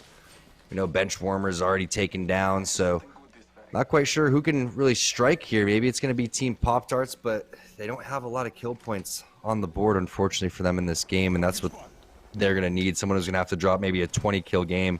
Doesn't seem like that's going to be the case. Yeah, that's the rest of the lobby at this point, but here they go, making their move now. It seems to play for that middle bridge position when that can be hard to play, but we'll see. Scans out, realizing that there is a team up top. They can play here, which is definitely much safer, but they want to go further in and actually take just that lower bridge spot. So they will be able to get this one for free. And looking at the game set, it does make sense. I mean, half the lobby's already dead. We were talking about fast games. This is it. Oh, it does look like Hakulo was able to get his team back in. And so now there's still one player remaining for Razor. Never mind, Baby Thule gets finished off. Unfortunate for Razor as they were able to recover, but they get taken out. We are now in top 8 position. And now you can see where the zone is going to move, and this position ends up being a fairly solid position to be in. For Team Pop-Tarts, PSS taking a look where they're at. Decent amount of map to have to cover here, but like you said, only 8 squads left, so it's not that crazy of an opportunity to go across now, and that's what he's going to do. So Stomps is going to go and make the way over there towards Sleepy Panda. Sleepy Panda going to go and scout forward on the Wraith, try to figure out what is available, and rightfully so, as Dank's going to go and put the cover down over towards the high ground. So really like this positioning, really like this play coming in from PSS. Everybody really playing into the Legends role very well, and unfortunately for Dank, these players are being extremely sneaky down over towards the low ground. It looks like they have an idea, and now the scan is going to 100% confirm that. And there's the Beast of the Hunt coming through. Are they going to filter this team over towards the death zone? I mean, there is no area to work with. They have to continue to push forward. Dank realizes that. He's going to go in on over towards the Bird. Unfortunate for Bird, there is nowhere to go. And same with Golden. They're going to get dropped inside the tunnel. I mean, just nothing you can do in that type of situation. No portal to get over towards the back, and even if so, are you going to get chased by PSS? Most likely. You could see the aggression coming in from Dank was just way too much. It's just the extermination squad finding the rest of the fragmented squads left. I believe they hit Kupski on that last scan as the Beast of the Hunt was ending as well. We'll see though. Kupski can be pretty wily. He can be fairly slippery there on that Wraith. And he's already hit top 7 for his team. Last time around we saw him hitting top 4, but there's a Bloodhound on your trail. So now, as the zone starts closing in, a lot of these squads are going to start following in from the western side. You can see, I believe, Pop-Tarts is still up top. They won't have the train tracks to play off of. Pop-Tarts is here. They don't have the high ground, but they do have access to it. And it's just about making sure that no one sneaks in behind them over here on the staging side. So just good vigilance out right now. The high ground could be challenged if they want to. For the time being, it looks like they're just going to play this in a very neutral way. Like you said, though, Tom, they need to start finding kill points. They had some great spots to do it. They never took advantage of it. Team Asuras getting a knock onto Midnight Sun as we join on board with them. Nano Fries might go down. Mochi will fall. And Team Asuras do not lose anyone. Yes, most surprisingly, throughout all of that, even though Nano was down to about 25 HP, Wraith Qs into safety here. Now Team Asuras recovering. We'll have a moment to just top off. RCO holding top bridge. They've got the squad behind them now. That Q coming out from Holiday, connecting onto 3 members. He does have the side angle to play off of. It's going to be the L-Star here as he almost cracks armor, but RCO not ready to push out quite yet. That's kind of annoying to deal with, right? 200 of that L-Star just coming over towards your side. Going back to Pop-Tarts and Applejacks, the way that they're playing, I'm actually a fan of Pop-Tarts kind of playing this passively because of 2 reasons. One is overall cumulative points, and 2 is overall practice, right? Imagine if this was a game that you really needed to win and you just needed to play it safe. Might as well, right? Might as well get that dub. Maybe they're, understanding mathematically they can't really wipe this entire lobby anyway, so just try to get as many points as they can because, you do want to finish in the money today, but you get way more money just by consistently staying inside of Series E. So that thought process from Pop-Tarts, A-okay with me. Is RCO going to take some good angles with the Spitfire? Yeah. They can walk up with this bridge as well, and oh my goodness, Nano with that Spitfire, he has 140 shots left in it now. We'll go ahead and commit to the drop down. Bam click here with him as well, going full into them now, backing away, trying to utilize that cover, but no extra damage quite yet. PSS losing out on 1. Pop-Tarts actually steal that kill away from RCO. And it looks like Pop-Tarts have a great angle on them as they can just back away even further. It's going to be right into waiting wall of Pop-Tarts, but RCO do secure that kill onto Dank at the very least. We'll see if Pop-Tarts can find any more, and I think that might be a rat right below them as well. There's the scan, and they do have the confirmation. Do they try to go for it? Yeah, I like this aggressive play from Lion. I was saying he could get crazy and portal down, maybe go for a capture or just give himself an off angle. And now you can see where everybody else is on the map too. Asuras is locking things down on top of the bridge. And because of that angle from Lion, he puts the portal on the ground around the corner. There's really nothing that you can do. But if you go in and kill that rat, now you can also get eyes on what it's like down below you, create opportunities, and try to thin out the rest of this lobby. Is Kupski being sneaky? Directly down below Pop-Tarts, you can see the multiple layer cake happening on top of this bridge. Sleepy Panda alive as well. And the 2 rats you can see. We'll see if Sleepy Panda or Kupski actually face off against each other. As again, it's 2 rats remaining here, and the longer you survive, the more points you get. I mean, where you've hit top 6, every position you survive, that's going to be an additional point, an additional 2 points, maybe even 3 or 5. So it can be very crucial here. As Kupski does get spotted out right below them. I thought you could fire through these, but Lion's not going to waste any more ammo there. He is down to the last 100 of his mag, but here it is, the final circle, 6 squads remaining, 2 rats along with full squads here, as we don't know, are getting punished by this Caustic. And oh boy, Vatro picking up 2 of those. Asuras themselves are playing the Caustic, which might have made them feel a little bit safe, but Vatro gets punished. Sharky-sama, can he recover? Does seem like the rest of Asuras want to now get revenge for him, but it's Pop-Tarts taking the height here, seeing the trades. They want the kill points as they push up. Lion needs to be careful. He wants to get aggressive, but he needs to fall back to the bubble. And also has an opportunity to go and hit a battery if he wants to heal. Meanwhile, Z Davis is dropping down and doing some crazy stuff over here, going for the rats. He's, you know what, Tomcat needs to hire this guy because he is going down and exterminating people right now. And I like the play to, if they're going to drop down, everybody drop down. But at that point, it was looking like they had that high ground one, right? They were in the bubble, maybe just stay in the bubble and try to re-heal. Now they're going to have to work their way all the way back up if they want to win this thing without having a heal off. They do finish off Sleepy Panda. Now it's the top two, but it's a 2v3 here as the drop down comes out from RCO. Zenoa's the next one to fall. Lion now with his high ground. Does he have enough? The EVA 8 shots just not good enough as Lion cues back. It's just a matter of time. RCO will take the final win in just a moment there for game number 6. The big question is, did Pop-Tarts do enough in that game to try and steal away second place from Team Intel? If Pop-Tarts didn't have a slow start, they could have really been having themselves one heck of a day. I think they only had 5 points after the first 2 games. Then they started to consistently put top 3 after top 3. It's looking like they're due for a win on our pro night, but we'll have to see exactly who won tonight on our open day. That's right. We're going to take a break while our admins, of course, tabulate the results. So don't go anywhere, guys. We'll announce the winners of open night after this break. Hey, what's up, guys? Lion here. I'm about to try my favorite flavor, Hot Fudge Sundae. I'll let you guys know how it is.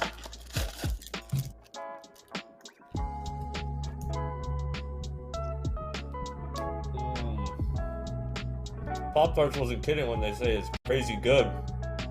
It literally tastes like a hot fudge sundae. Definitely highly recommend it. My go-to. I've probably eaten about 4 boxes in a little over a week.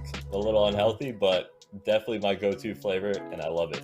If you guys are looking to get your favorite Pop-Tart flavor or my personal favorite, Hot Fudge Sundae, head over to walmart.com/esportsarena to get whatever products you need.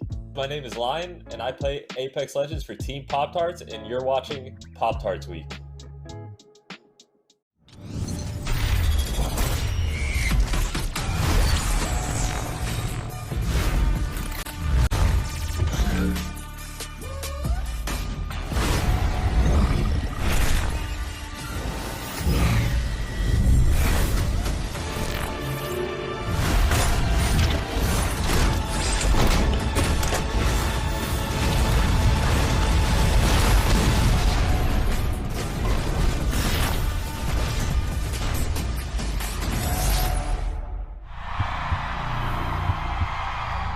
I wasn't born in the spotlight. Nah. Had to grind to shine like a star on a hot night. And something about the struggle now resides in my muscles. And every trial and trouble helped to hang my hustle. Real rock stars don't chase the spotlight. It chases them. Imagine you love frosting and filling. I do love frosting and filling. Oh, well, imagine if there was a way to enjoy that delicious goodness anywhere, anytime, out of the toaster, out of the box, out of one of those baggy thingies, with nothing but a thin layer of foil between you and... Pasta. Yes, Curtis. This is a commercial about pasta. I love it. Frosting and filling for your pasta. I like pesto. What's up, everybody? Yeso back here once again, and that's all 6 games of the night. Behind us is RCO, able to grab the win to close out the night there. Sadly, Team Pop-Tarts not able to pull out the victory, but very consistent top placings tonight is something that they can hang their hat on. We'll have to see how that shakes up the standings when we go back to Jamerson and Tom here in a few moments. But let's check out our final player of the game here for open night here in Pop-Tarts week. And it's going to be Nan203, 7 kills, 3 assists, and over 2,400 damage. Great game to close out the night on RCO, grabbing at the very least 22 points into that one. So you absolutely love to see that kind of performance to close out the night. We'll have to see again how that shakes up the standings, but very fun finish to the day. Now we'll have to see if some of these squads can carry that momentum into tomorrow. I talk about it every week, but we have yet to see our pro squads consistently finish at the top on Wednesday nights. But we did see Team Pringles come in a tie for second second, technically grabbing third a week ago. They had a strong game earlier today, didn't necessarily follow through front to back, but these squads need to show up on Wednesday nights if they want to continue to compete. So love to see that. And open night all done there. We're going to head to a quick break. When we come back, we'll check out our Mobile One leaderboard and the final Mobile One high performance moment of the night. And I'll be back to close the show. Hey, what's up? My name is Z Davis, and I'm about to try the strawberry Pop-Tarts flavor.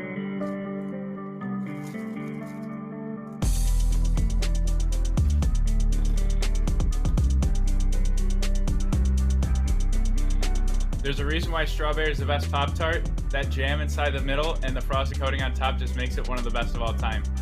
If you want to try any new Pop-Tarts, you got to try the strawberry. It's one of my favorites, and it's got to be one of the best out there.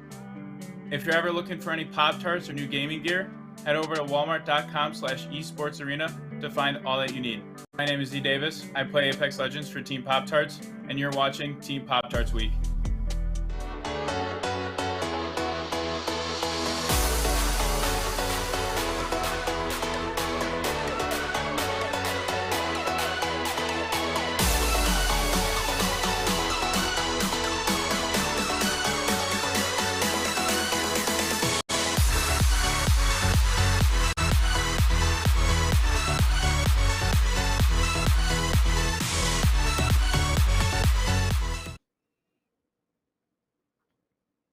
All right, welcome back, guys, to Series E. The big question is, did Pop-Tarts do enough to try and secure second place? We're going to have to take a look at the Mobile One leaderboard. Benchwarmers should have had enough points to secure first place. It's all about that big second spot, and Pop-Tarts missed out by 5 points, Tom. They did, and if they would have just, again, not started off so slow, plus some minor just misplays there towards the end, maybe dropping down from the high ground, could have paid out just a little bit differently and took second place, but still a lot to build on. And, you know, I went into their streams, vibes were still high. I'm pretty sure they're going to continue to practice after this, and they're getting ready for the pro night tomorrow. Yeah, that's a third place finish for them here during Pop-Tarts week as well. So no, you can't take that away from them, especially for really contending up against the squad, especially our open squad that definitely performs the best on open nights, and that is going to be Team Intel. This time only getting 56 points. So Team Intel, as the season goes on, has been slowing down a bit here on the open nights. We'll see if they can pick that back things up. But yeah, congratulations to Benchwarmers for taking first place. Let's take a look at one last Mobile One high performance moment there from game number 6. You can see the drop down, secure the kills onto all of the rats. I believe this one's Kubsky. Yeah, he gets taken out, and then should be one more remaining somewhere. I don't know exactly where he is, but yeah, losing out on Z Davis there was really unfortunate. If they could have recovered him, there was a shot for them to get the res if there wasn't another rat in play. But you see them securing this kill onto Sleepy Panda. If they could have secured Z Davis and had 3v3 up against RCO here and taken this team fight win, this would have been the 6-point swing they needed to get into second place. I think a lot of it is comfort on Gibraltar for Z Davis, right? Because if he could just understand that there's a lot going on from his teammates' screen, if he just kind of sticks around them and waits for opportunities, he doesn't have to overextend and feel like he has to take on the world. And a lot of times it looks like that's kind of what he's doing, right? Where it's like he's not even full shields yet. He's coming through, getting that, knock right there, looking around, comes up, and then just doesn't even heal. Still over challenges and gets ripped apart right there. That was a great opportunity to heal, great opportunity to fall back, work around your team. Unfortunately, that just didn't pan out for them. That was the points that they needed right there, those extra 6 points to go and take second place. So again, just minor mistakes there coming in for Pop-Tarts. Even if you're making minor mistakes and still getting third place, that's a really great sign. And a lot of these mistakes are very easily fixable, right? So if you can see them and if you could just kind of adjust on them, those are the first starts. That's the big start for Team Pop-Tarts, and I think they're going to continue to do well this week. Yeah, if we can, I would love to see the cumulative leaderboard. If we can't, I mean, that's fine too. We still have lots of Apex going on this weekend.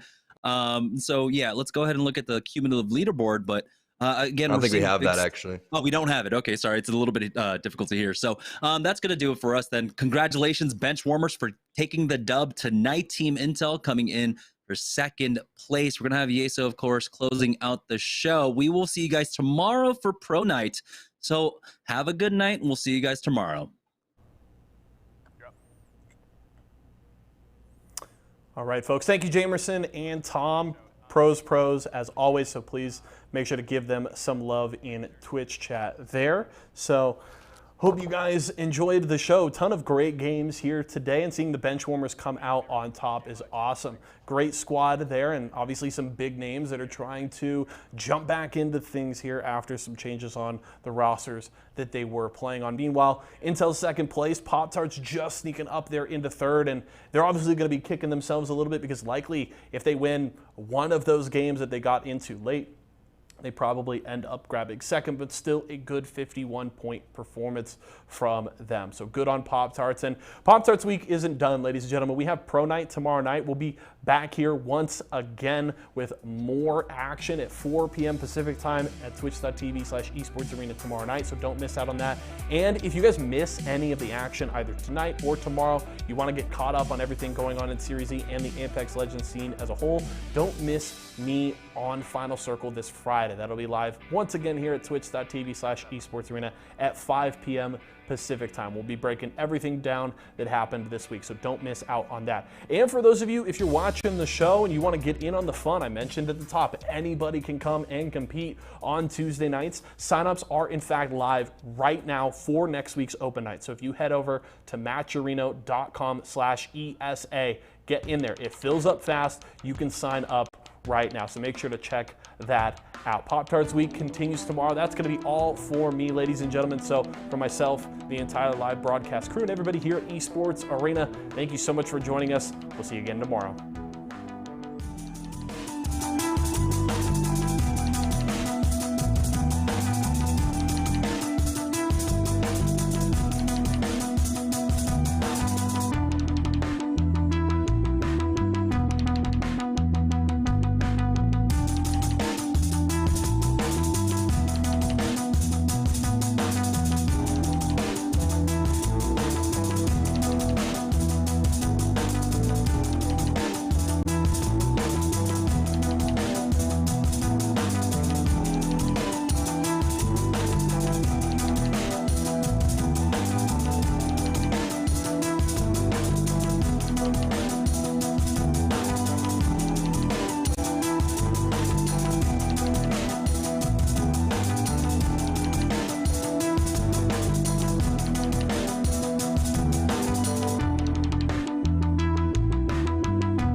feel like I'm caustic, I'm breathing on gas. They on the smoke, patient we wait to attack. I feel like I lost it, I see through the gas. Obnoxious, I'm